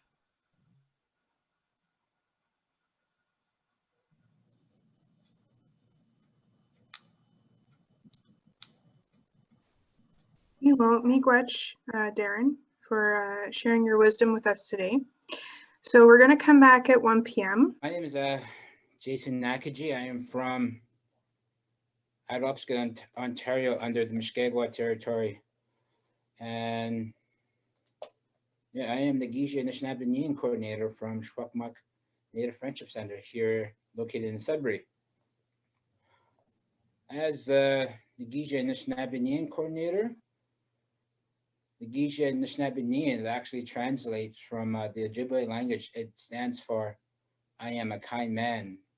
This phrase guides us how to engage men in taking actions to end violence against Indigenous women. An Indigenous approach to healing, the Gija Anishinaabe and I am a kind man is guided by the Indigenous approach of healing that recognizes the distinct histories, unique cultures, shared trauma of all Indigenous people, and negativity impact of colonization. Our approach to healing is a holistic taking to action of all kinds of aspects of creation. So this is all from the website of I Am a Kind Man. The Gija Anishinaabe and I Am Kind Man engages Indigenous men by raising awareness and understanding the causes of violence against women. It supports Indigenous men to come together to end violence. It is designed to offer Indigenous men a safe place to understand their roles and responsibilities in ending violence. This is a 7 grandfather teaching is a 12-week curriculum is guided by the 7 grandfather teachings and providing programming for Indigenous men who are committing ending violence. So I just started my programming, 12 weeks. Yeah, so there's been, many delays because I had this start date, COVID-19 happened and pushed it back. COVID-19 again, pushed it back. So I'm happy that I started. And when it came to the Moosehide Campaign, I was actually thinking about I wonder when the Moosehide Campaign is going to start over, because I actually wanted another pin. Sure enough, I got 2 emails from the Moosehide Campaign, the organization, and Amy there, she sent me an email. I am actually a university alumni. Just wanted to share that. And yeah, so that's done. During my educational journey, I learned a lot of things as the Indigenous people face today, like having that intergenerational trauma, that unresolved grief, and learning about wellness, learning to become better. And as I was learning, that's when I actually learned about I Am a Kind Man. So I learned more about the program, Then I found out there's this person there, the Gije worker, Rick Dokis. Then I found out and I actually talked about him. Then I was just surprised. Like here I am talking to him all these years. I never knew he was a Gije. Then I was really happy, like had an opportunity to get to know him. Then one time actually, like one day actually on my birthday, just a few years ago, I found out that Rick Dokis, the Gije Anishinaabe coordinator, he actually committed suicide. And me as myself, like being like, that student, in that transition into the helping profession, and also being a dad at the same time, it was a scary experience, because all that prevention and burnout, having the prevention and burnout is a serious thing in the helping profession. And I want to talk about the importance of being an uncle. I had to learn to become a good example for my nephew, my first nephew. Now I have nieces and I have other nephews. Trying to be that role model of being a kind man. I want to teach my nephews and nieces the importance of traditional Indigenous knowledge. And we need to also the women. We also need to honor the women in our lives. I want to show respect to my son. First, I must show respect towards his mother. At one life, we did share a life at one point. And especially, I want to acknowledge my mother, who went to St. Anne's Residential School in Fort Albany. And having that colonial effects of the residential school, the intergenerational trauma and the unresolved grief. At the same time, having that big disruption, like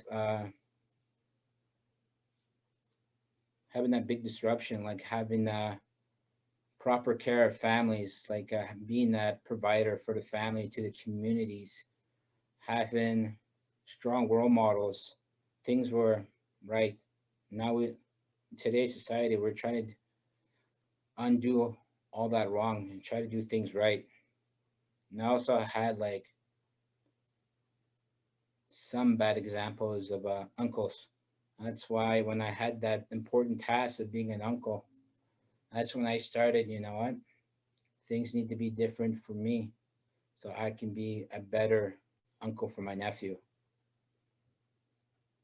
So I want to set a different example in being an uncle.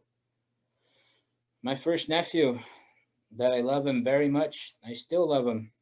That I communicate with him until I always still tell him, uncle still loves you.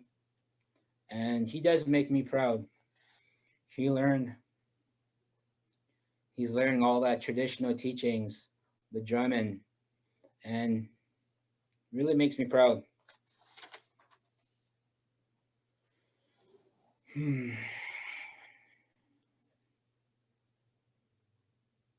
Oh, hold on, just looking over my notes here. And I also had like a lot of dreams heading back to Attawapiskat.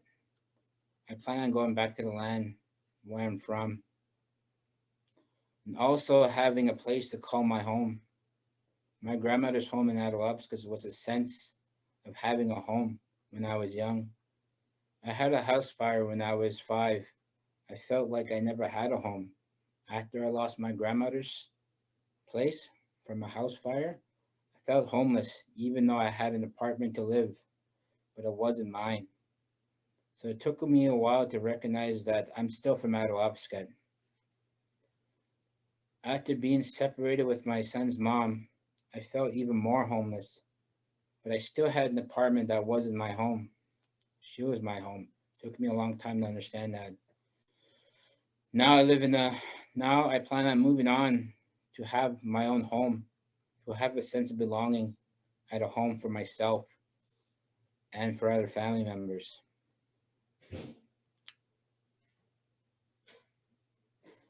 All that survivor skills has been a challenge. I had to learn all of that all on my own from survivor skills. I had to learn about making that fire. That balance was gone. And this here is my little kit there.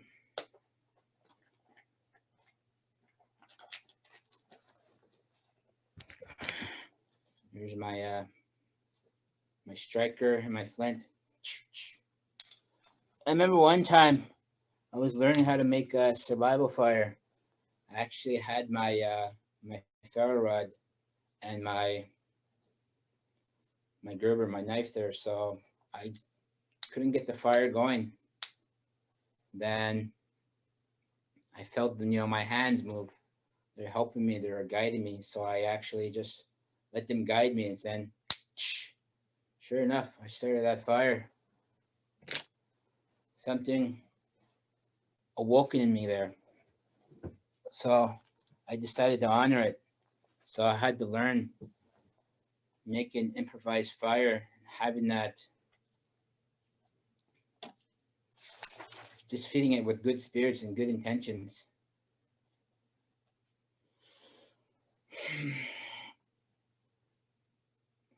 And also felt like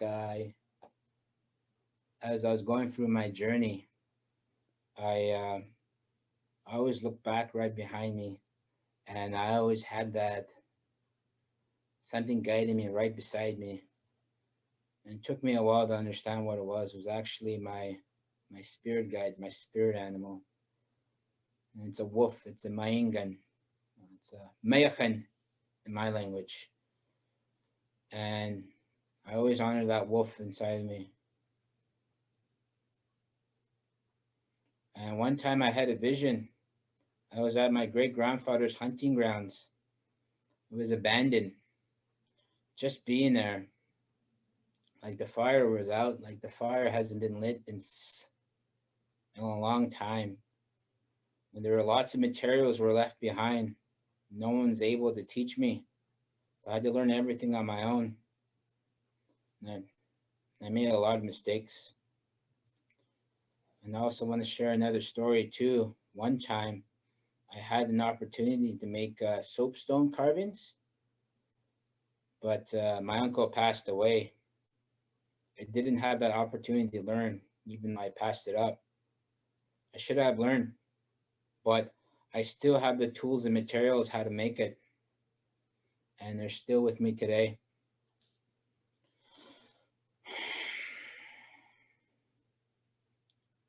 And my plans for the future, actually, I plan on doing a workshop about access, carrying maintenance of pioneer tools. Because one time I was cutting, making fire, just chopping wood there. Let's just say I almost cut off my thumb. It's okay, it was just a tip though, but it's just a gentle reminder. You gotta be careful. You gotta be safe.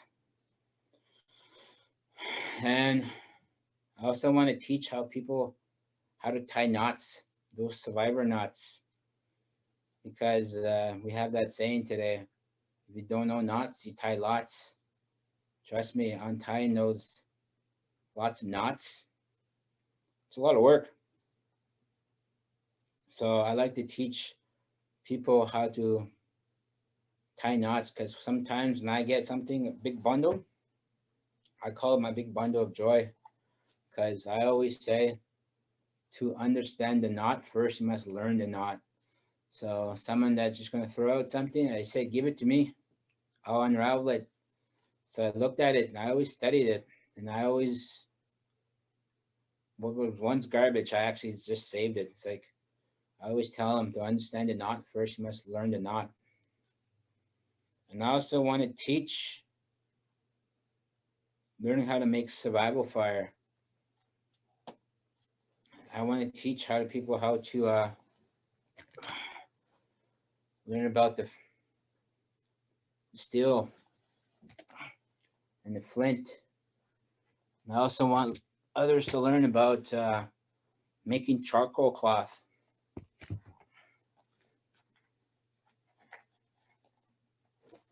Here it is, right here. And I also want to teach other things too, like having a knife and having like that ferro rod, and just having that.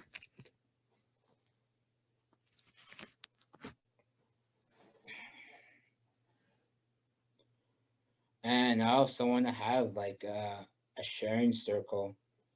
And I also want to teach them having that sharing circle. It's okay to having all that time and reflection, and teaching them about the importance of making fire.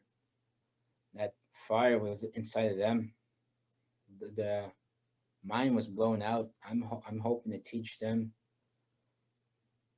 to start looking. And I want to learn to I want to teach them about becoming helpers, and also making that survival fire. And I want to know the difference. I want to teach them the difference between making survival fire and having knowing the difference between a survival fire and having a sacred fire. Because in a way, I am making them fire keepers at the same time. I like to think of myself as a guide, just making them as helpers for now.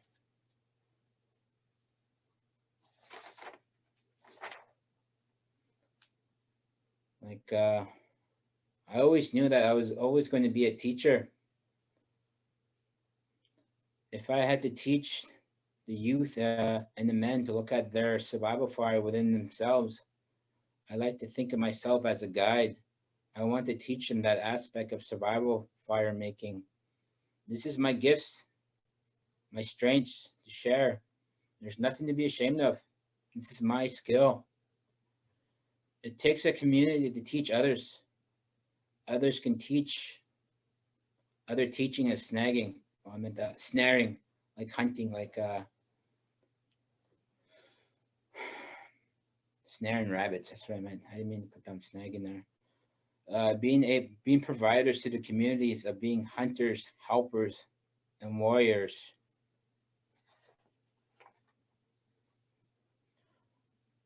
And I also want to talk about my my educational journey. When I first started, I had this one teacher there, Dr. Barbara. Oh my goodness, Dr. Barbara Waterfall. And for a long time, I felt like she knew me, like she understand me in her own ways. And I thank her for being my first, well, one of my first teachers. And I also want to thank too, like my other teacher there, Beverly Rustool. She was retired, and out of nowhere, she got a phone call to become a teacher. And she's still a teacher to this day. And I knew it was possible to be a teacher after that.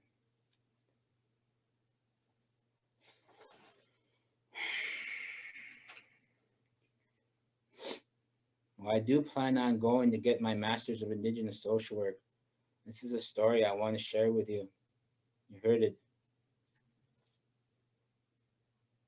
Me sharing my story helps in a way in teaching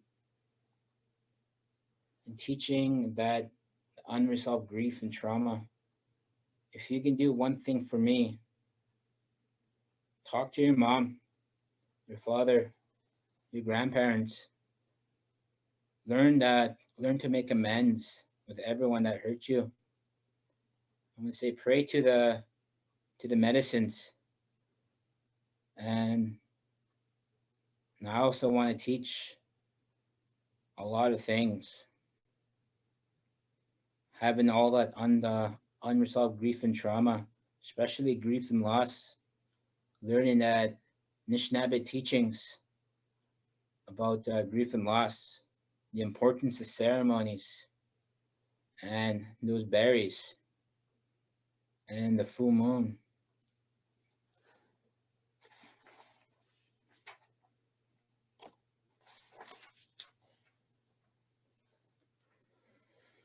If anything, my mother never gave up.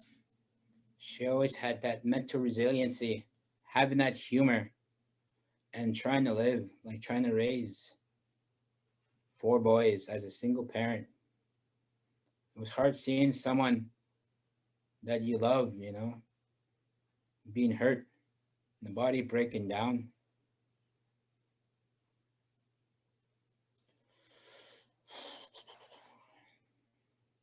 And I also want to teach the youth and the men it's okay to release that emotion.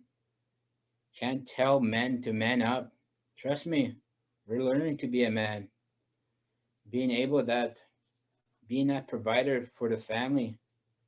We do break down in silence and care and cry in a corner.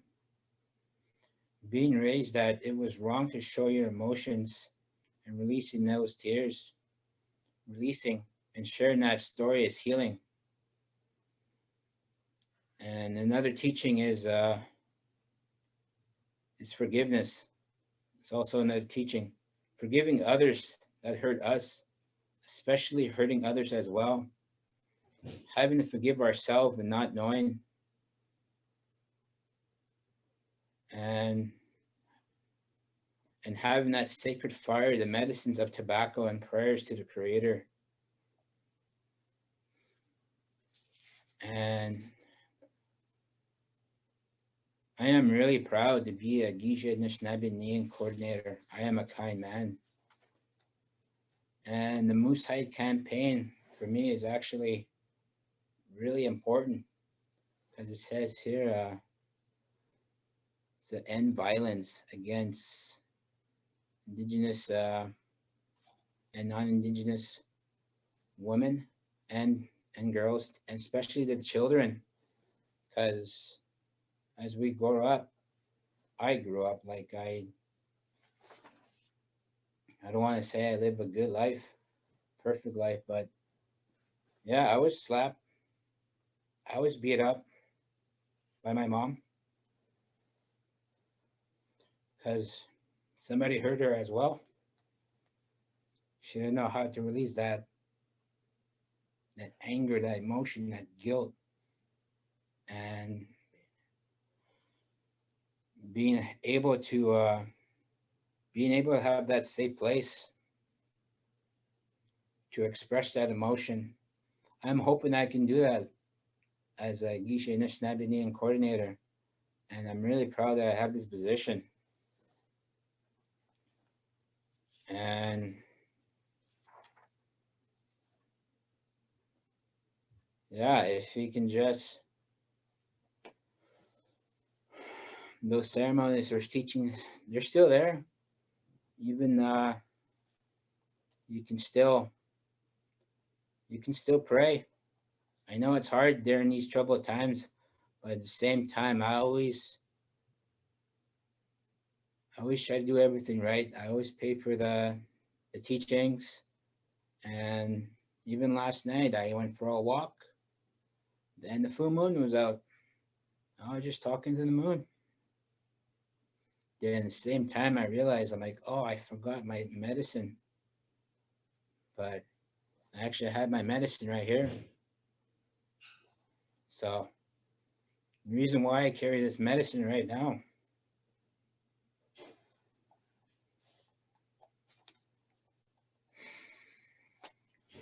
is actually a grief and loss medicine.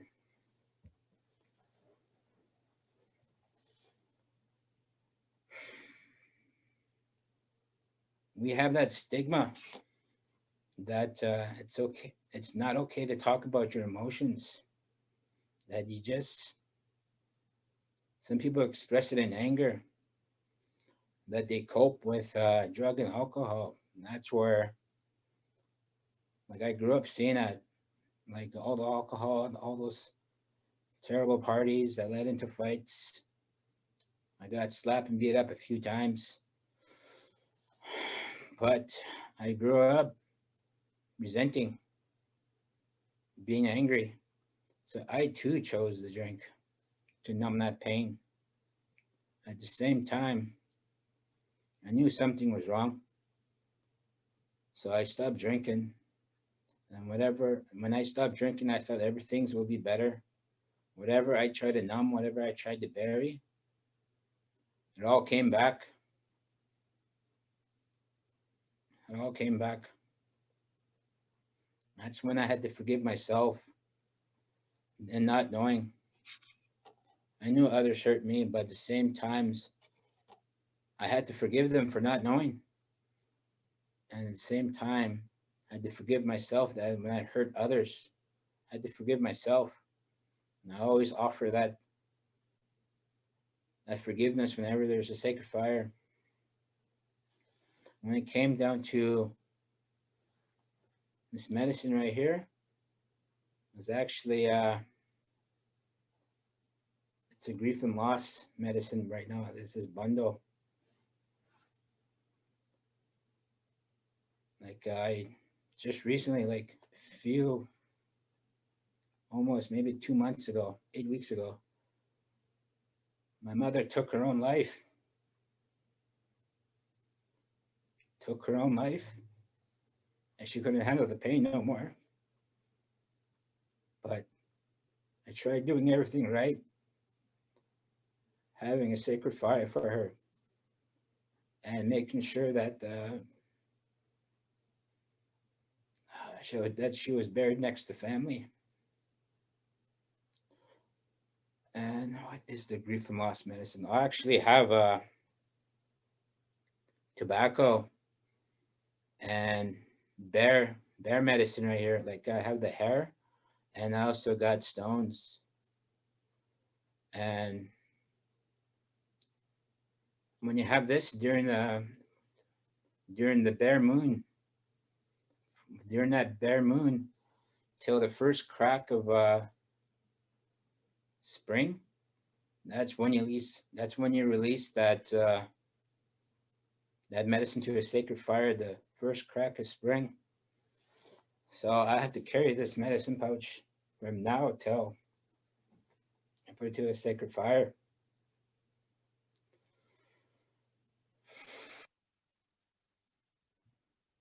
And I also had a dream too. Oh, it was like a dream. Like I saw my mother there. I saw her, and I was stunned. Never thought I was going to see her again. I actually woke up, couldn't go back to sleep. I had an opportunity to see her. I was stunned. And I had another opportunity to see her, but I was stunned.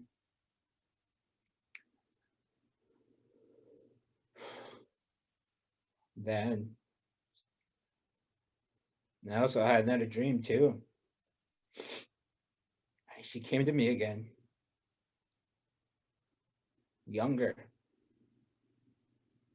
She came younger, like before she even had me. And she recognized me in a way, but I knew that she was my mom. And I felt like I could have told her everything, but at the same time, it's like I couldn't in a way because I didn't want to tell her. Like I had to think about like non-interference, like telling her like, you know, you're going to be hurt, you'll be challenged. This and this is going to happen, but I just had to.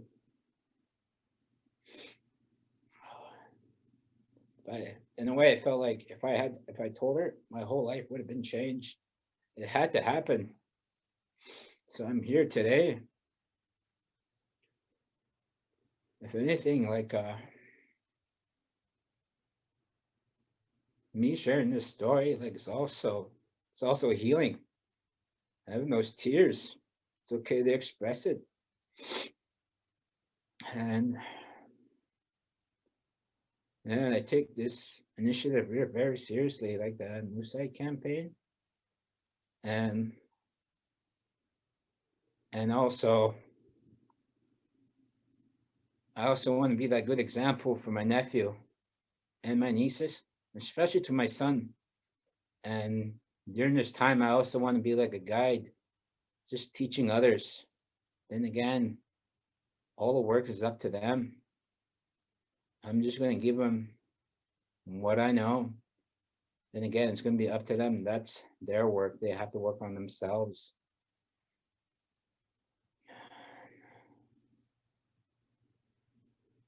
Yeah, and I'm always, I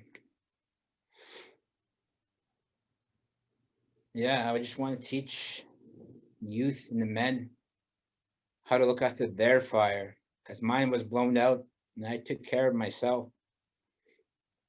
And there's also that teaching there, like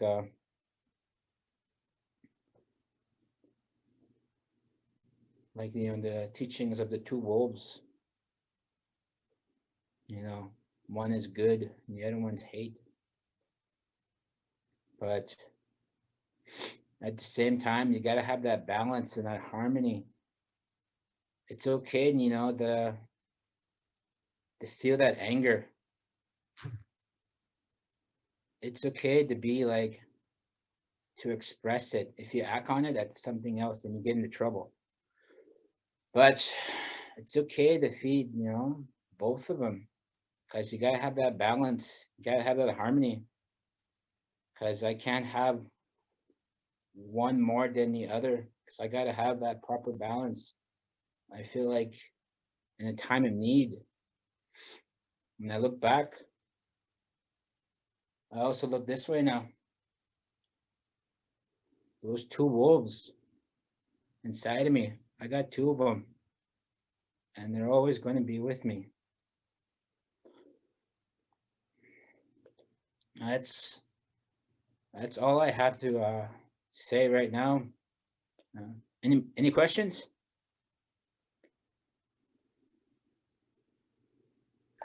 Well, miigwech, Jason, for sharing your story and your experiences and all those beautiful messages to everybody.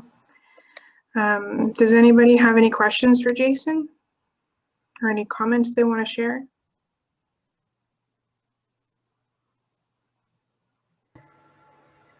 Honey, this is Julie. Jason, I really sending you a big virtual hug for your sharing, and and it takes a lot of courage to to share that pain that you've carried all these years, and but yeah, just love you. When we met at the Friendship Center, your how would I say that? Just your character, who you are. You're going to be an awesome teacher. You're going to be you're an awesome helper. So I'm really glad that we're sort of co-workers together, and we're friends together. So I say really miigwech to you. Aha, miigwech.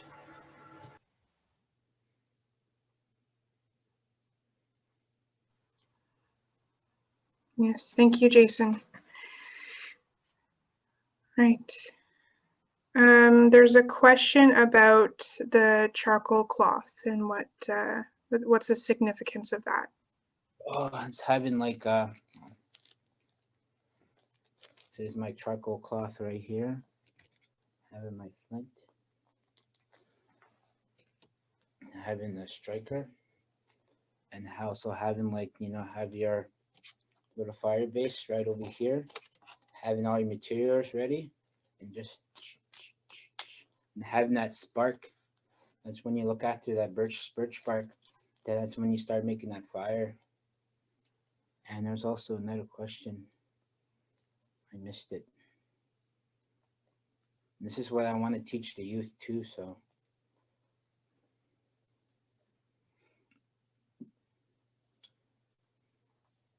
I think the question was if there was a time when you should take the medicine bag off.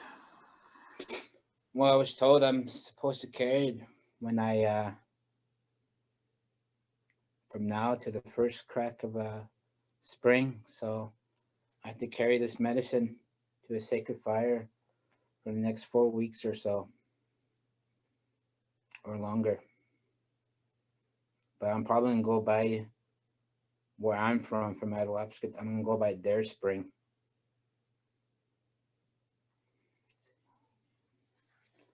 Yeah, so, and I look forward to having that workshop and teaching the youth, and hope that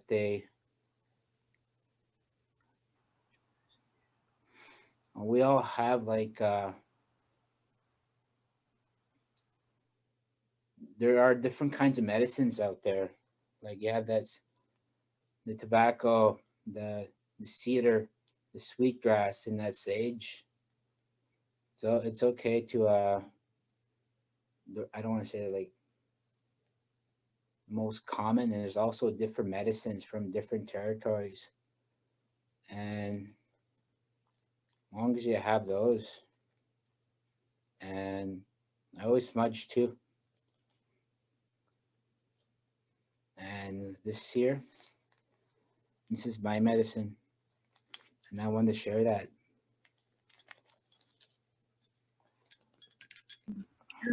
Congrats, Jason.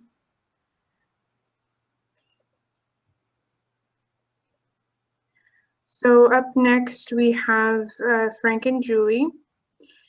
Now, Frank and Julie are from Tikmikshing Nishnabek, and they'll be speaking about men's and women's roles and responsibilities.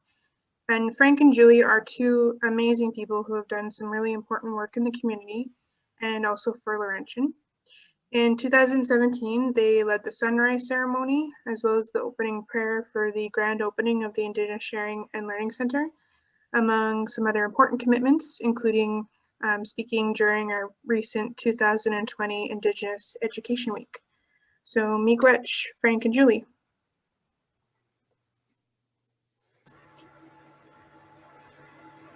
So Pari, Bosho, Wache, Sego, Waikwe. So we're really happy to be part of the day with everyone, to acknowledge, to end the violence against women and even with men as well.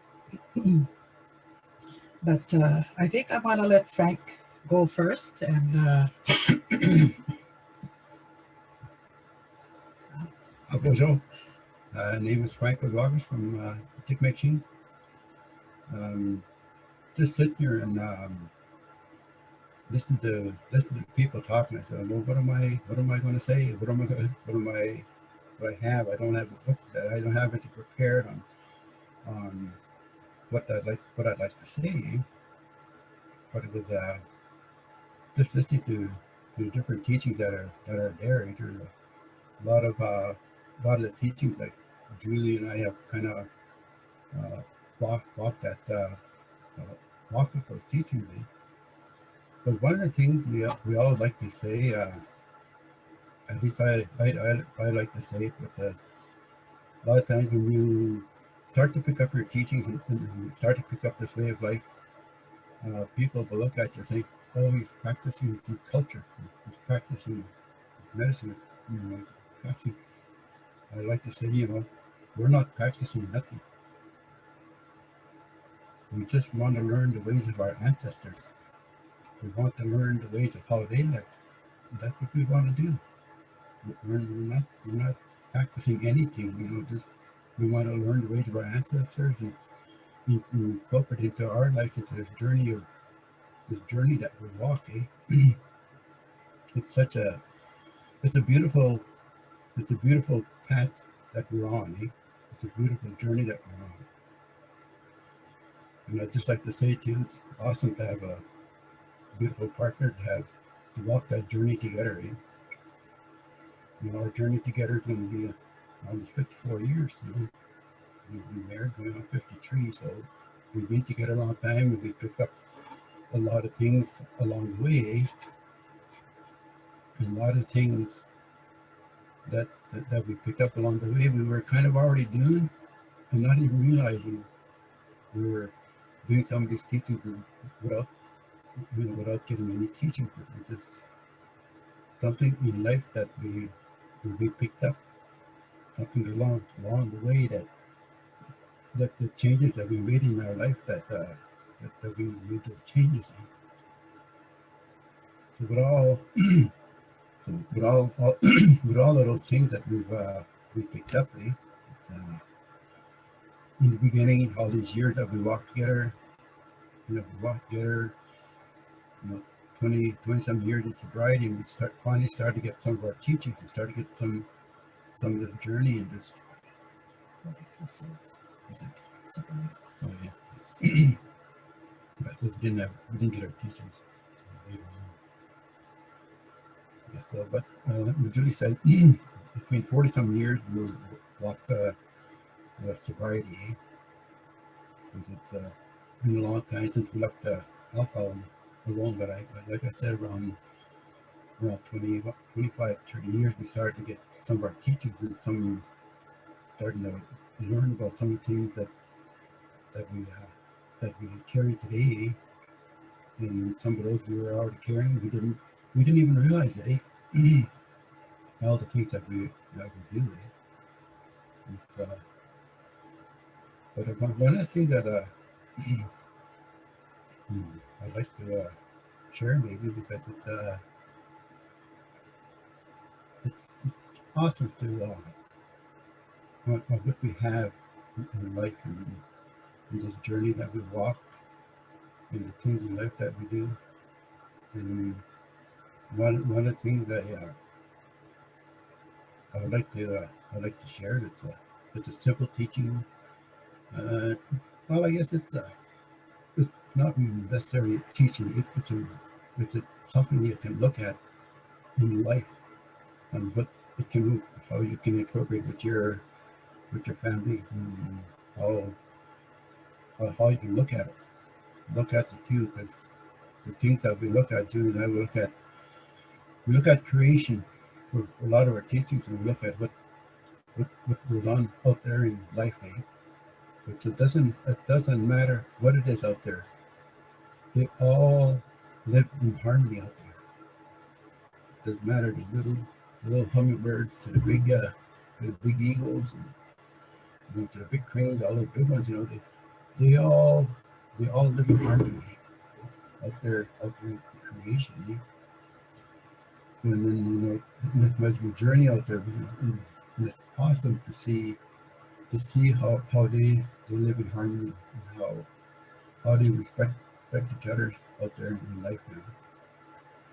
And it seems it doesn't matter how many of them live together out there in journey. You know, like the wolves, as they live out there, and they live off creation, you know, after a deer and moose and whatever they may live on. They just don't go around killing all kinds of deer and moose out there. You know, they only go looking for them when it's time for them to eat. And when they eat them. But this little story I will share. One thing that happens when the wolf hunts, and whatever he kills, whatever he takes, and however many there is, they feast. They will eat. You know, then once they're done, they leave. They don't stay there and hoard it and protect it. They leave. And as soon as they leave, they get all the little foxes and martins and whatever other animals that may live off of that meat. And not only that, then when they're all done, you know, then the birds may all come in, you know, all these other animals, all those other creation that live there, will come and feast off of what's left of it.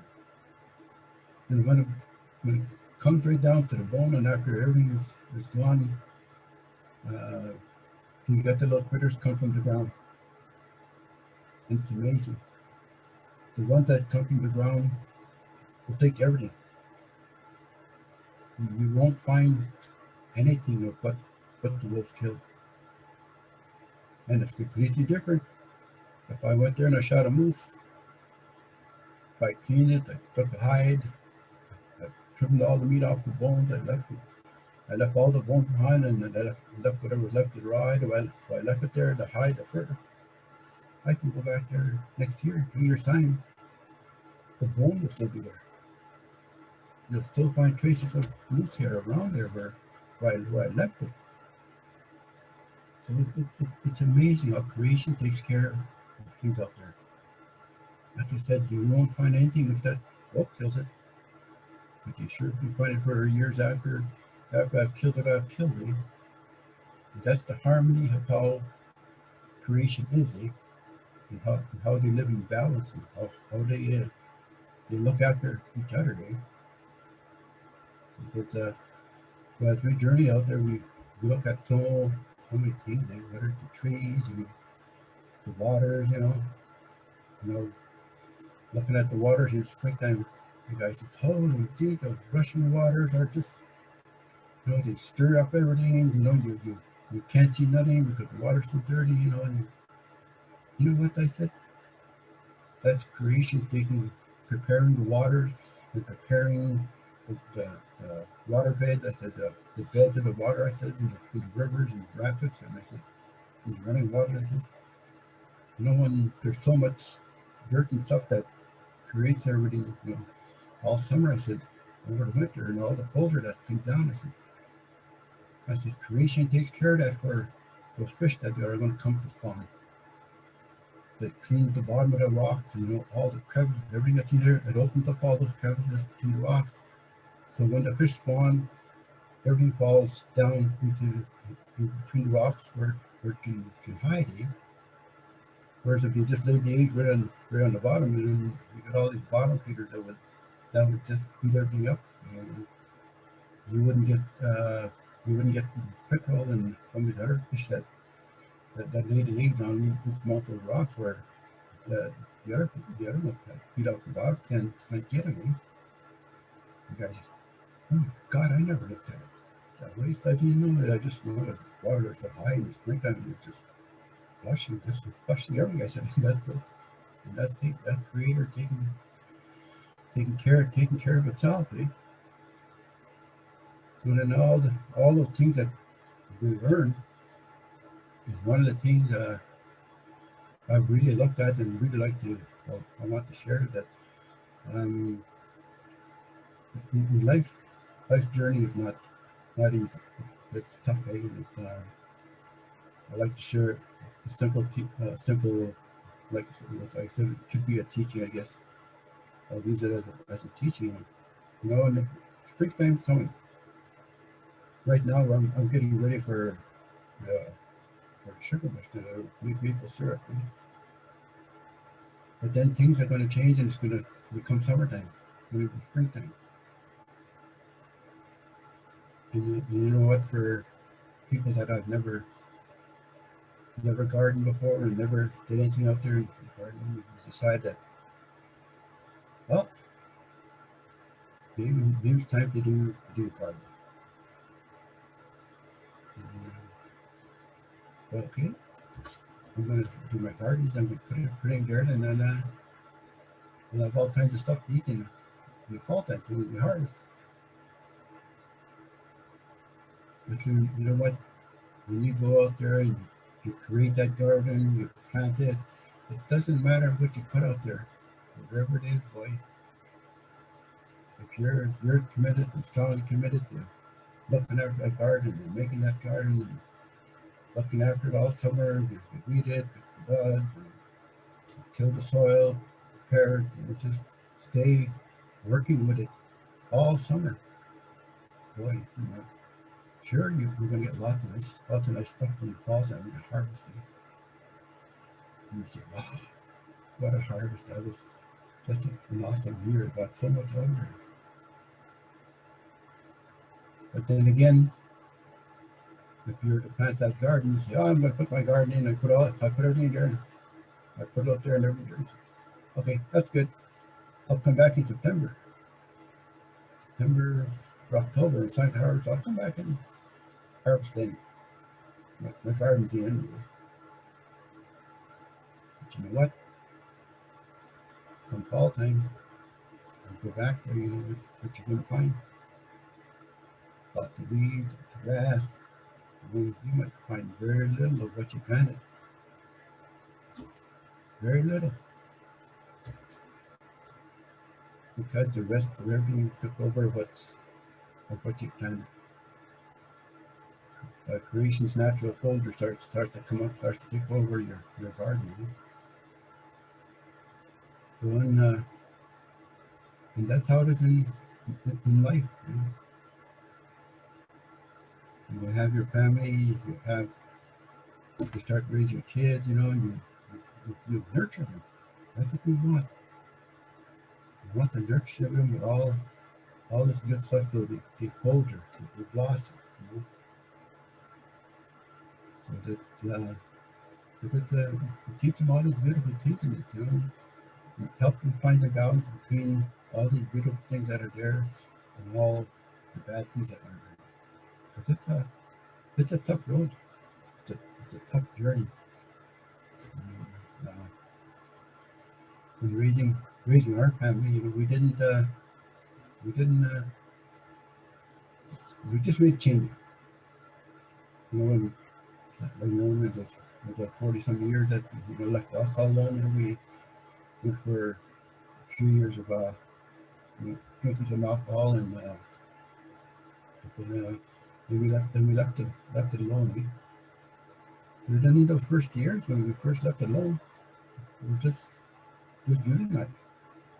Everybody else was still doing the same things. Party every weekend, go to work Monday to Friday, and Friday night, and drinking, partying, Saturdays, being sick half the week going to work, Julie and I went to a little bit of, going out maybe Friday night or something. It wasn't real heavy, but but Julie will probably share her story on those changes that we've made and those things that happened along the way. But one of the things I'll share, we always ask me, did we do the right thing? Did we do okay? Your family's doing okay, our girls are doing okay, and all everything that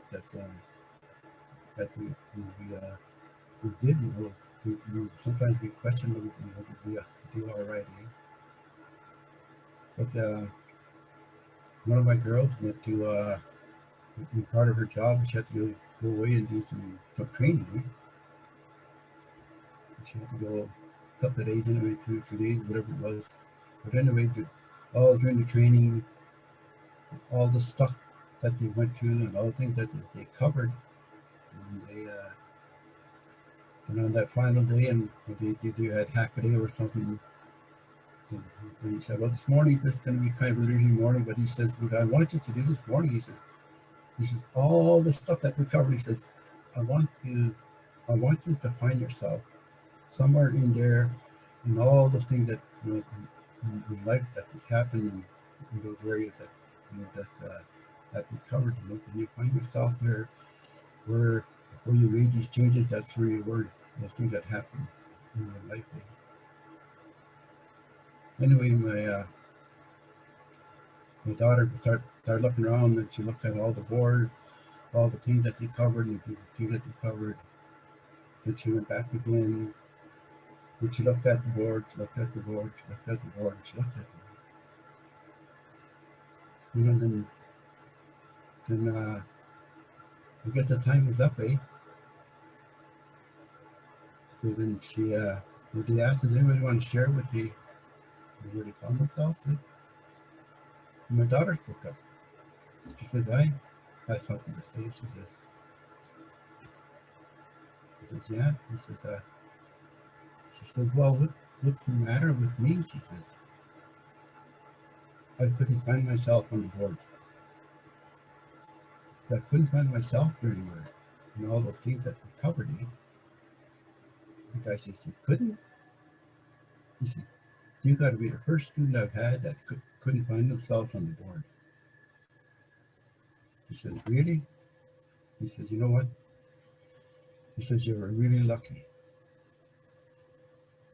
You were really lucky to have parents that didn't, there was no drinking and drug and alcohol abuse, sexual abuse and all the stuff that they covered, because we didn't have it in our family. We didn't have it in our house, and we didn't do that in our house. So those things that they covered, she didn't see that, eh? She heard of it from other families that were out there, eh? So when she came home and she shared that with us, and then the first time I told the story, I just kind of got emotional, eh? Because you always question, did I do okay? Are we doing okay? Is everything good, eh? And it just made me feel so good that, a lot of things that we did in those changes that we made. Then the guy says, oh, I changed 3 or 4 years ago. He says, but nothing's changing. Everything's same old, same old. You know what? It doesn't change 1 or 2 years, 2 years, 4 years, 5 years. It took us a lifetime of change to see the change. Today, we start to see the change in our grandchildren, That's where we see that change that we've made. We didn't see it in our girls right away. But today, they've made that change in their life too. And they walk that good life and that gentle and kindness, and all those things that we doing like. And one of the things the teachings that we picked up in that Sama was one of the things I'm really grateful for. Because I put lots of Sama down. I always give thanks for everything that's there. Eh? I don't always remember to put my tobacco on, but some of the times when I try to have it. Most of the time I put that tobacco on, and I give thanks for Mother Earth for everything that she provides us. Everything. Because of all the teachings and all the things that we do, there's things that people bring to us.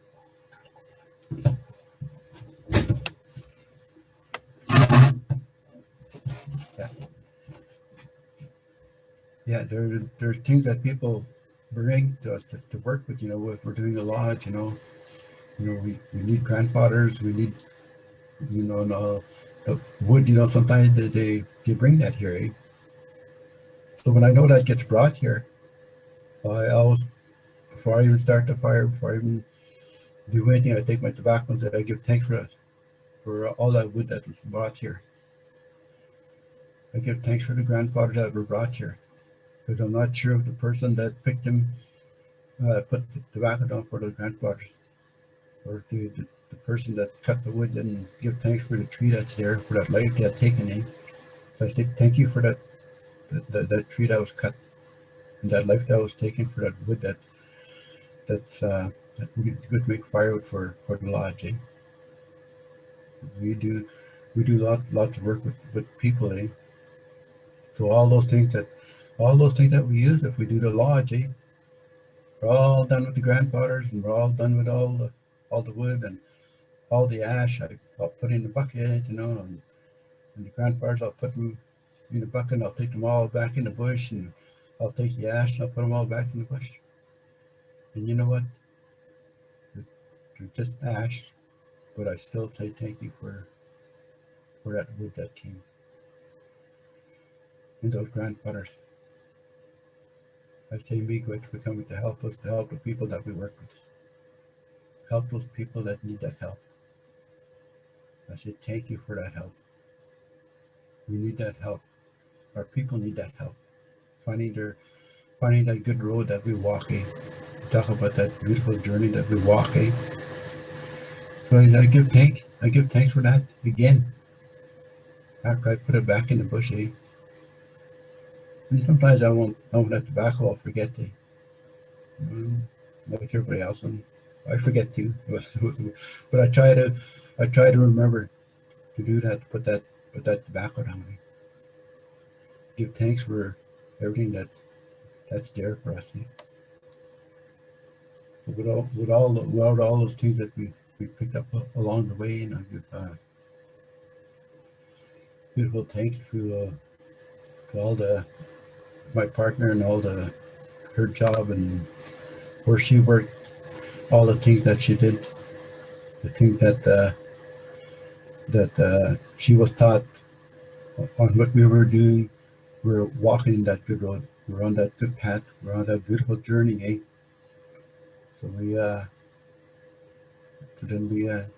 take thanks for that beautiful job that she where she worked, all the work that she did, and all the teachers and all the healers and all the ones that kind of enforced, kind of just not really enforced, but just kind of, I guess, realizing that the things that we're doing in a good way.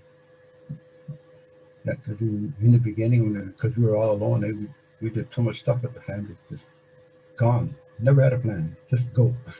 Just come Friday and say, well, what should we do? We take off to Toronto, take off to Niagara Falls, take off to Wonderland, just go, Sometimes we go camping or fishing, some weekends in the bush, at the lake, wherever. So we made those changes. That's what's been a beautiful journey out there together, It's, so I'm not sure where she went. I don't know if she got a message or something. Yeah.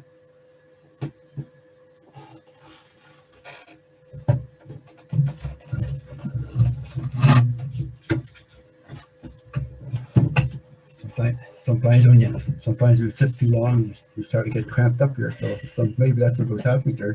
Cramped up. She had to go for a walk. Old age. Old age, yeah. But listening to all the teachings and listening to DJ talk, and he was talking about long time ago. They didn't have nothing. We didn't have anything. When we lived in the bush. And I grew up not having anything, no hydro, and we had a house. But one of the things we had running water. Yeah, we had running water. Yeah, my mom would say, "Oh, we're out of water." Okay, I grabbed the bucket and go running. I'd run and go get the water. See them laughing. So I said, I want the running water. I'd run for the water. I'd go get it. So I said, we had running water. Wasn't the same as we have today, but we had running water. Yeah, so I just wanted to share that with you. And Julie, take over. Big wedge. Big wedge. Po show. Wapadan kwende de go chijak do them. I just want to acknowledge the speakers that earlier. It gave me a lot of thoughts and memories of like when we started walking this good road, this Kobe Kun. But just to, I guess, share a little bit about me was I grew up on Manitoulin Island in Chiging. It used to be known as West Bay back in the day. And so I lived with my grandfather, and my grandfather was the one that gifted me, my grandparents, I should say, gifted me the language. Watching them through those young years of looking at the four seasons, how everything was connected in what we had to, how we had to work. And looking back on that today, And like when we look at that medicine wheel, and I thought, wow, they were working on that medicine wheel. They had how they had to look after family, look after the household was, on that medicine wheel. But and I did see the violence. I saw a lot of the drinking. And I didn't see the violence and in my grandfather's house. But I was in residential school for 7 years of my young life. I came out of there when I was 14.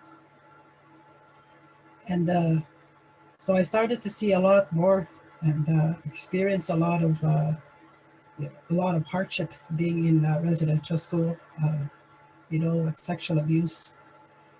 And I had to leave my mother's house when I was 15 for my own safety. And I went to go live with my grandfather.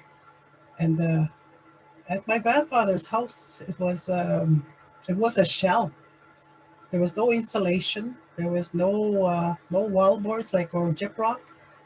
It was just a shell, but it kept us warm even in the wintertime.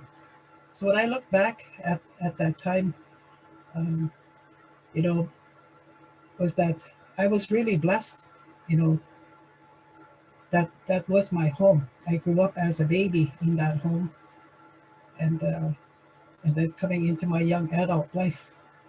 But that's what I realized coming into, that young womanhood was, what was life going to be like?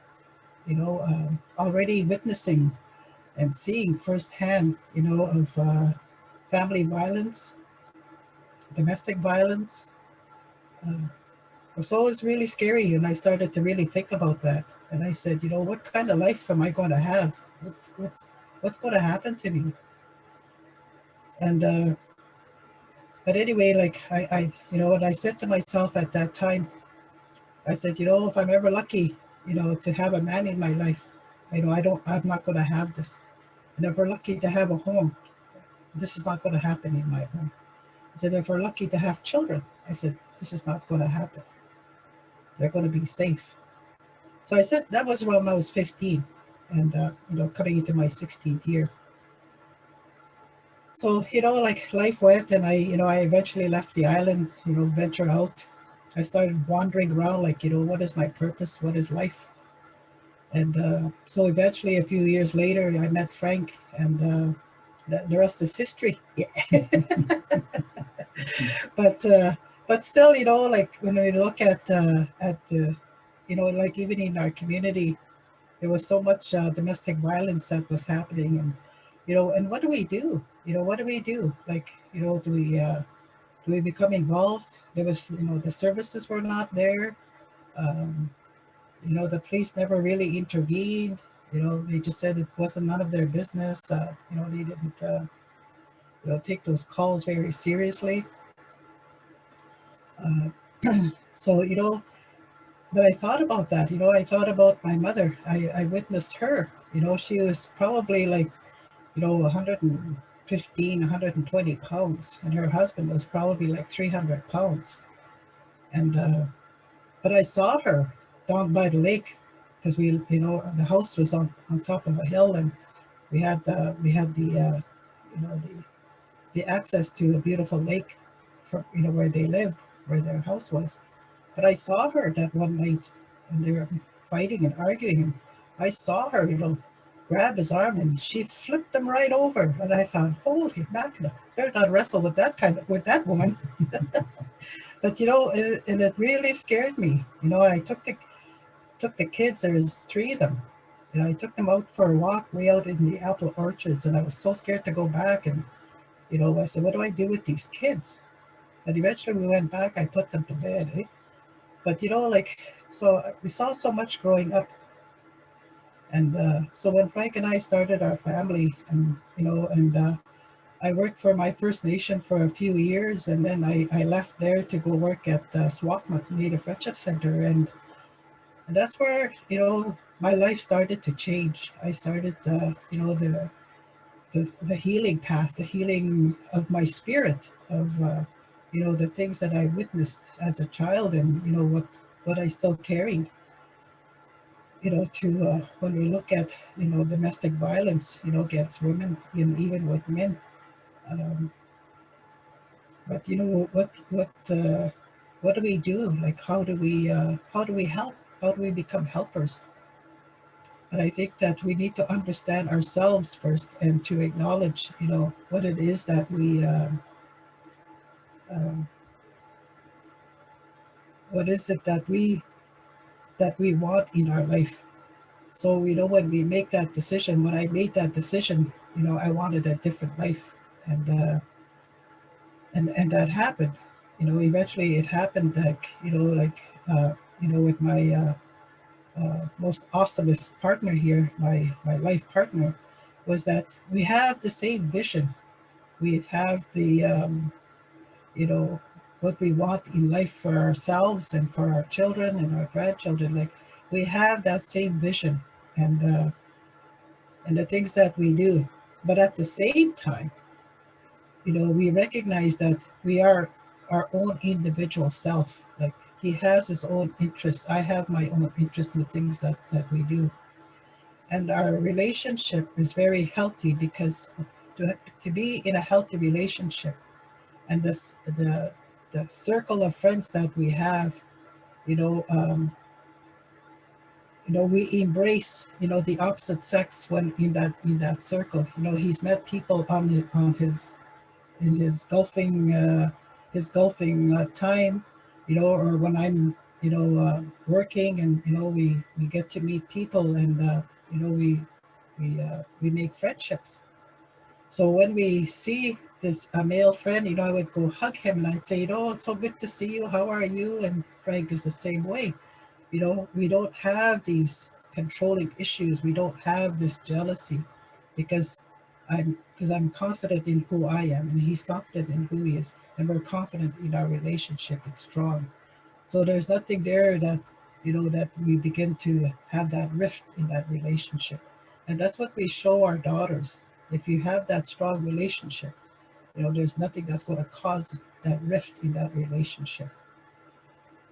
But it's true that hearing the teachings, like Frank was saying earlier, when we hear the elders, when we hear them talk about life and what our roles and responsibilities are, so like, we can make those changes, to end, that domestic violence, family violence, even against children, that they're innocent victims lots of times.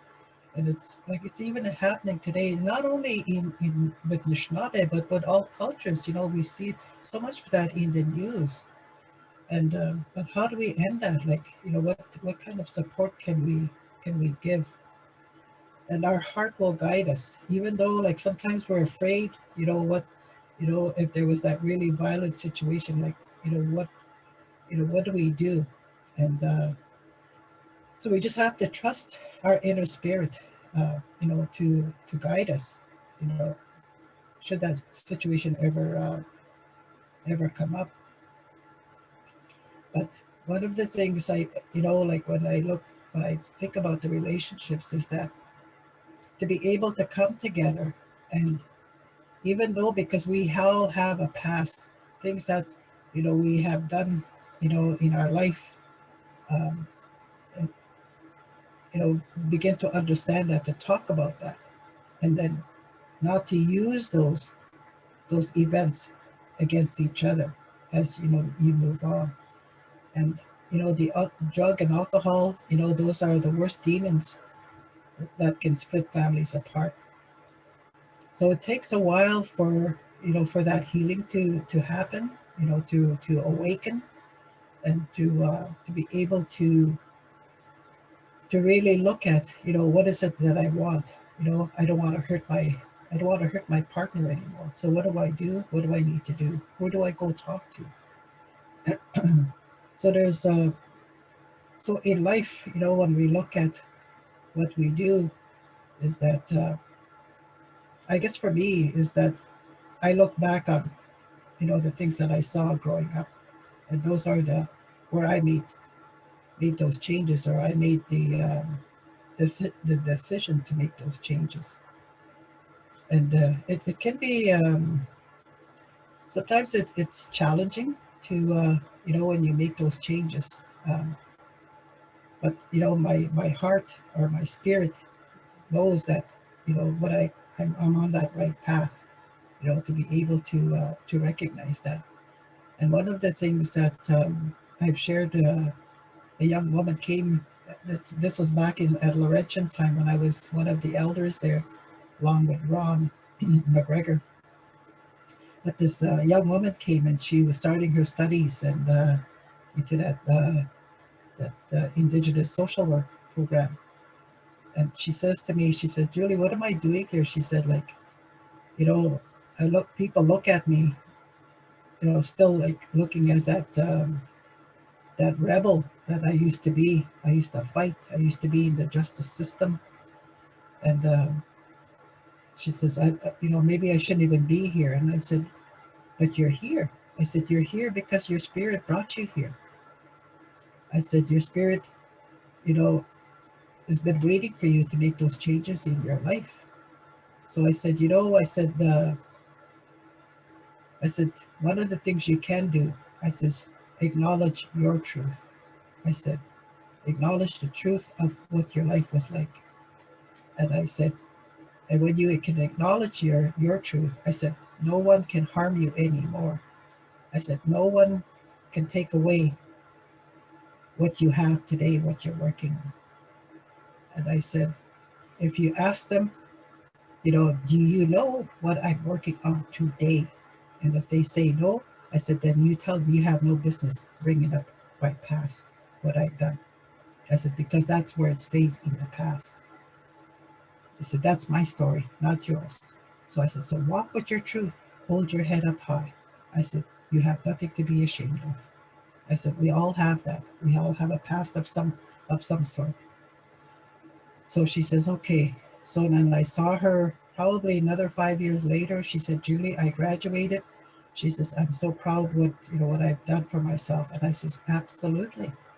And I said, and she says, and the people, that I used to hang out with back in the day, now they smile at me and they're happy, where I am. I said, yeah. I said, because they know that you're true to, what your path is today. So I said, I'm very, very proud of you. So when we can make those changes and, to make that better life for yourself. And what we could teach our children is we have to start here, is to be able to show them that there's no room for violence, in a relationship. There's no room, to treat each other badly, that we correct that. And I said, and that to have that respect for Frank and I as parents, we have to respect ourselves to each other so that they can see that I don't talk down to him. And one of the things I always say to people is that when you choose an elder, I said, you always want to do a background check or ask other people, like, do you know so-and-so and, how are they? So I said, for Frank and I said, how we treat each other out in the community is how we also treat each other in the home behind those closed doors. It's the same. We treat each other well. We are kind to each other. We're caring to each other. We love each other. And so we do all these good things. So it's the same as being out there in the community, the same as in our home. And but when we look at overall, I guess when I kind of look at, how do we make an impact to end this, domestic violence, family violence, is that today we have many organizations, who are there to help.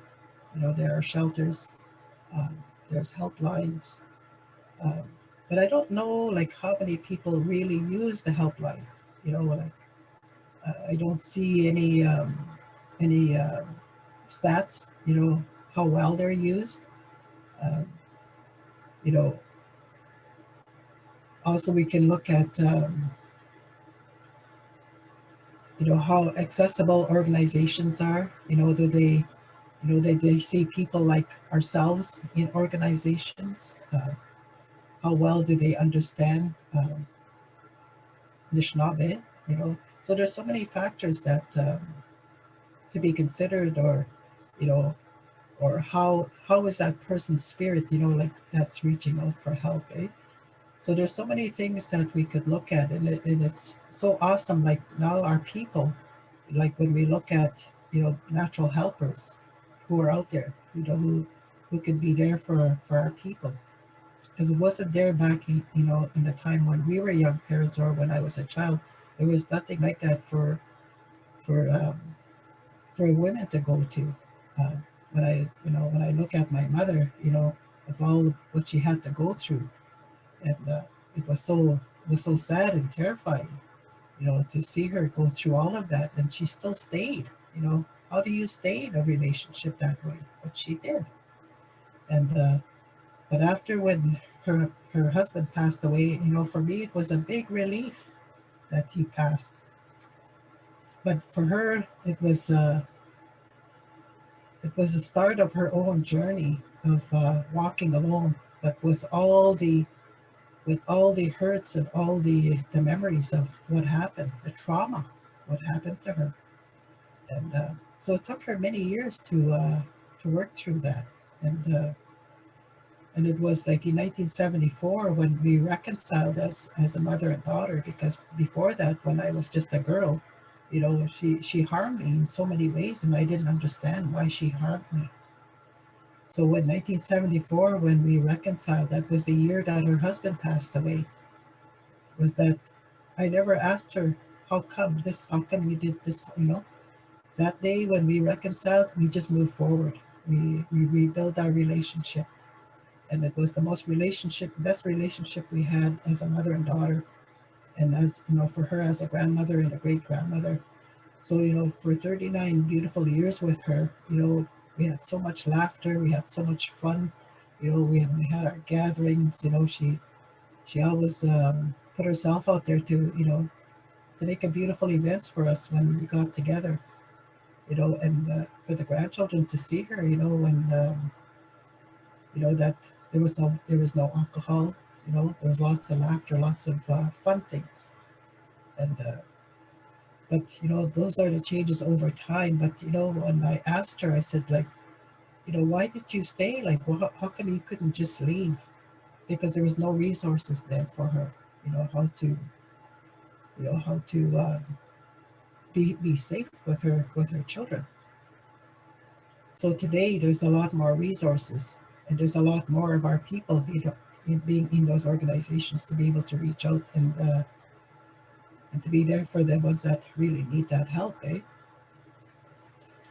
So, you know, so when we look at the responsibilities, so that, you know, like we learn these, you know, I think I heard DJ that, you know, we learn these behaviors growing up because we, as children, we look up to who our role models are, you know, our parents or grandparents, aunties and uncles, like, you know, so if they're behaving, you know, where they're harming each other, you know, that becomes a learned behavior. So for many years, you know, thinking like this is the cycle, you know, we live this, that's okay, you know, that's how life is. So they carry on that cycle until maybe one day someone will say, you know, like, I don't like this, you know, I don't like being harmed. I don't like to harm others. I don't like to be harmed. So there begins that reawakening of, you know, something happening when we look at that fire that we have within us.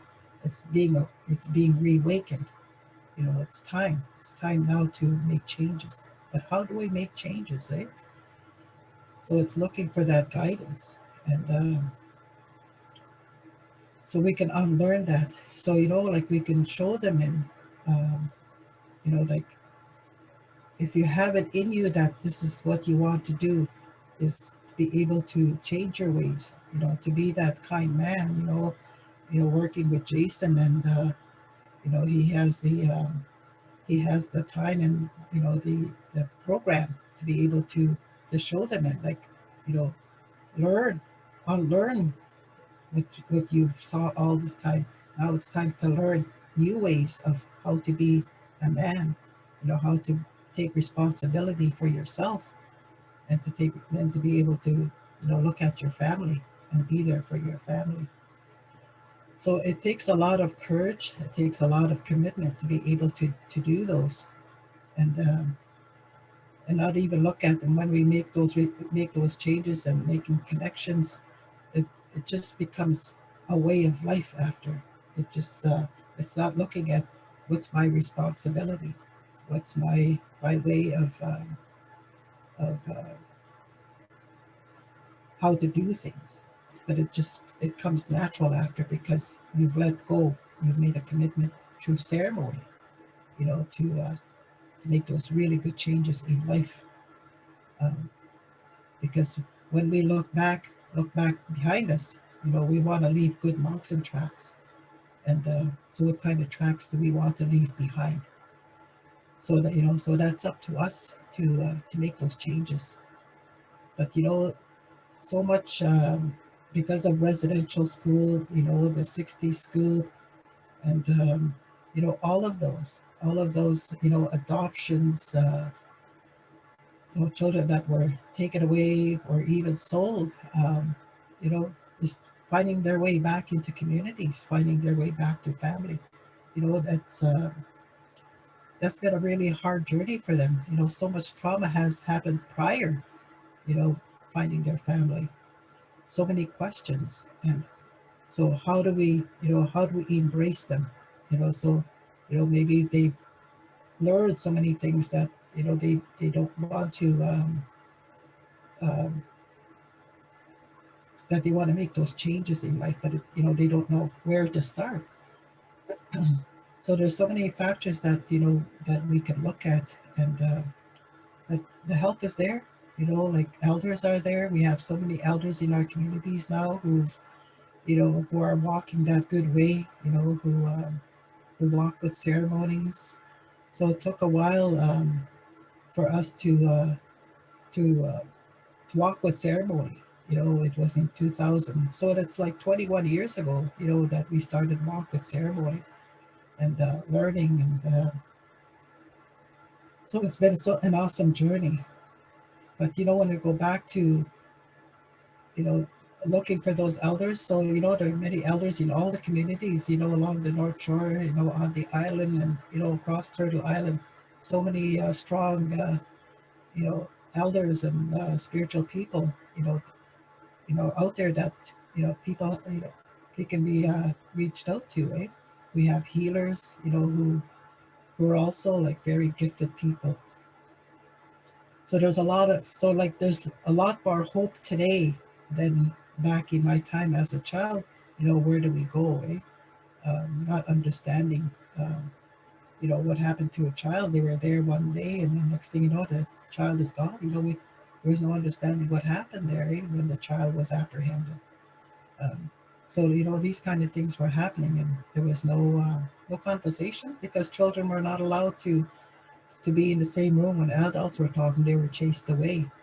But today we want our children to know. We have to teach our children, to about the awareness of the drugs and alcohol, the peer pressure.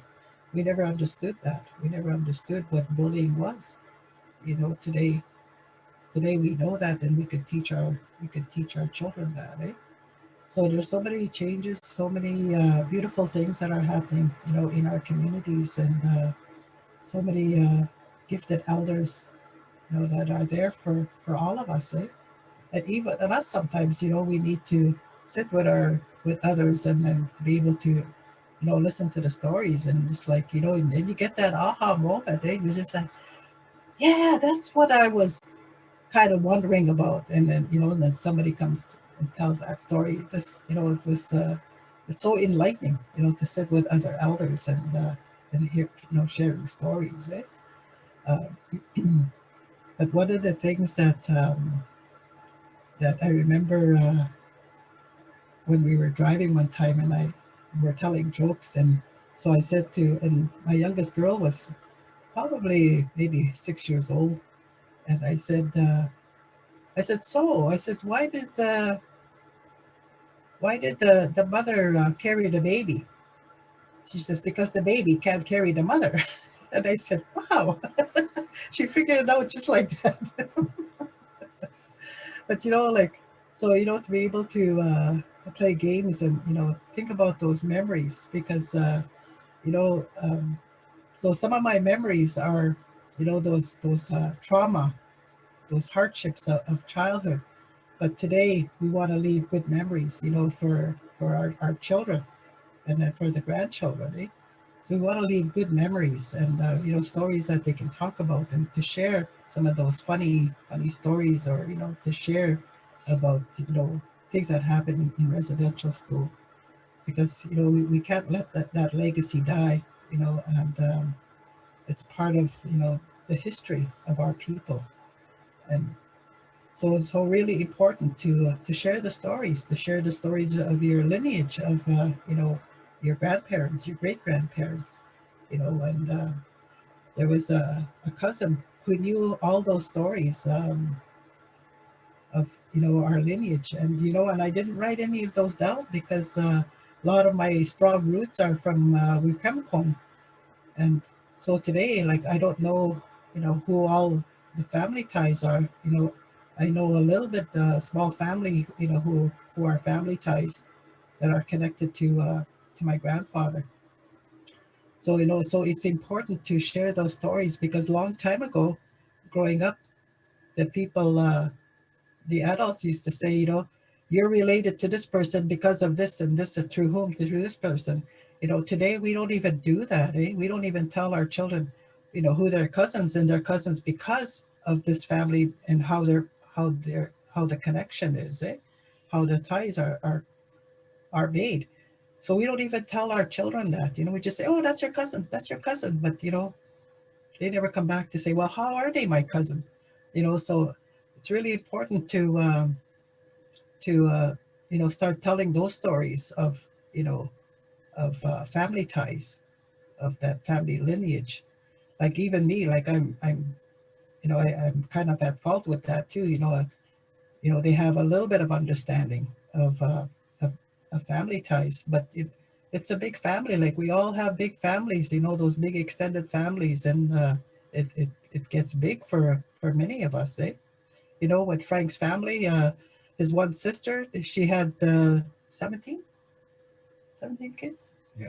She had 17. So out of those 17, 3 are gone today, but still all those children, and then the grandchildren. Now there's great grandchildren. Now there's great great grandchildren. So it's huge, So those little ones, those younger ones, they don't know, who their great aunties or great great aunties and uncles are, so it's important, what the connections are, eh? And so my connection to you is, having, spending this time with you, and we, although we can't be, in person, but to be able to see you, maybe at a store, or maybe in a mall, or maybe at the Friendship Center, wherever it might be, to be able to say, hi, I remember you, I saw you, then be able to have that connection and have that introduction then, eh? And so, it's just, it's, so life is good, but it can have its challenges, but knowing that we can work through them, with, we don't have to do it all by ourselves. We have others that we can reach out our hand to and say, I need help. So, that we have that ability to do that today. We have the voice to be able to do that today. Where back in my day, I didn't have that voice. I kept everything inside, all the questions and thoughts where I kept them all in my head. And, because I didn't know like that I could ask these or put these ideas out or questions out there. I kept them all to myself. And it wasn't until I was at the Swampwood Native Friendship Center where I really started to use my voice. And so it took a while. It took a while to, to find myself, to be able to say, to feel that I have a voice, and that, I'm being listened to. So even that, so it takes a while, for the healing to, to occur. And it's a process. It's ongoing. You never stop learning. We learn every day. We learn. And then last night, me and Frank, we were watching the news. So one of the things we learned last night was is you put your hand up, and then you put your thumb in, and then you fold over. So that signal means I need help. So somebody that's whose life is in danger. So that's what that means.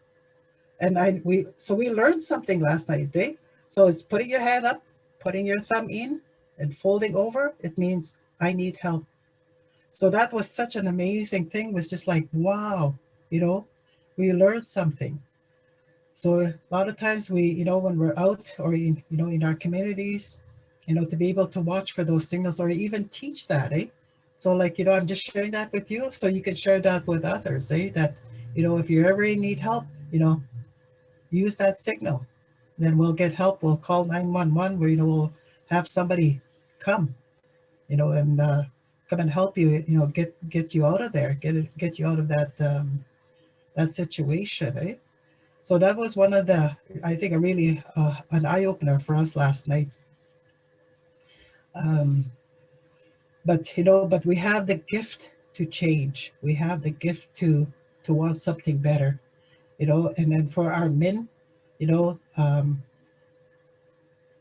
I don't know if it was like, that men don't have feelings, men are men, they're strong, they're much stronger than women, that, it's that they could harm their partner, or they could harm others.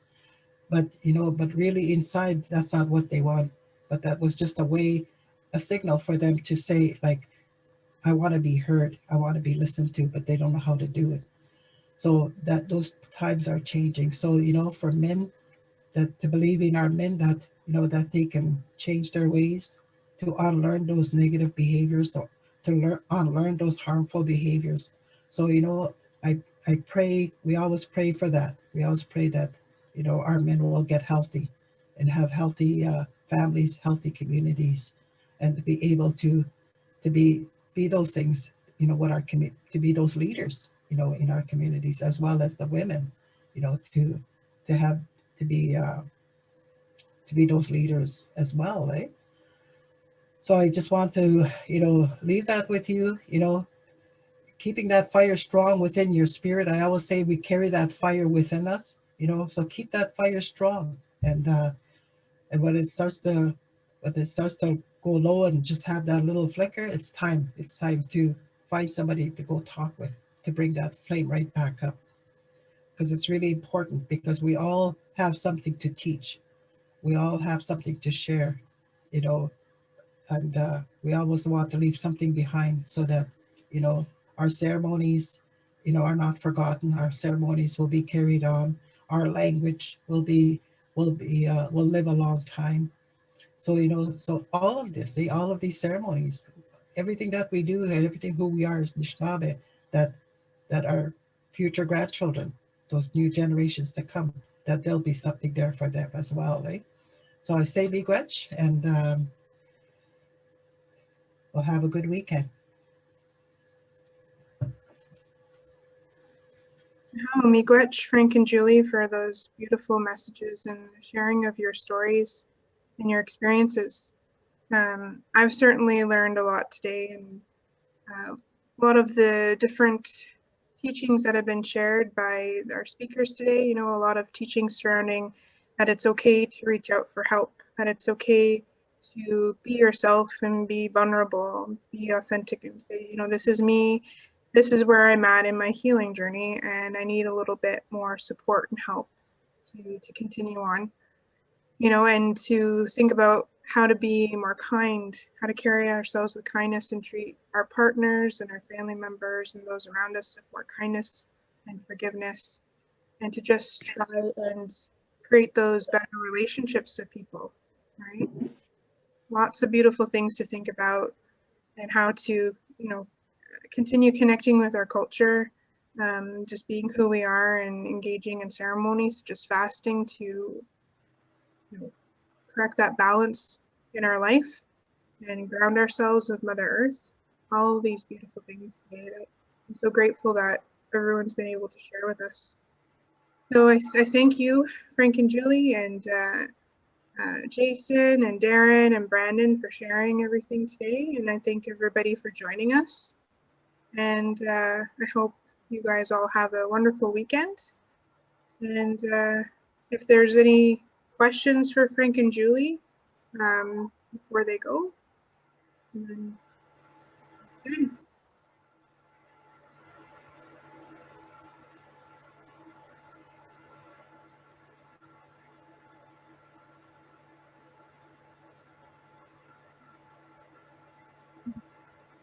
Well, thank you, everyone.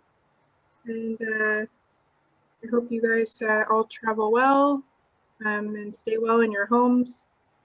And Ama.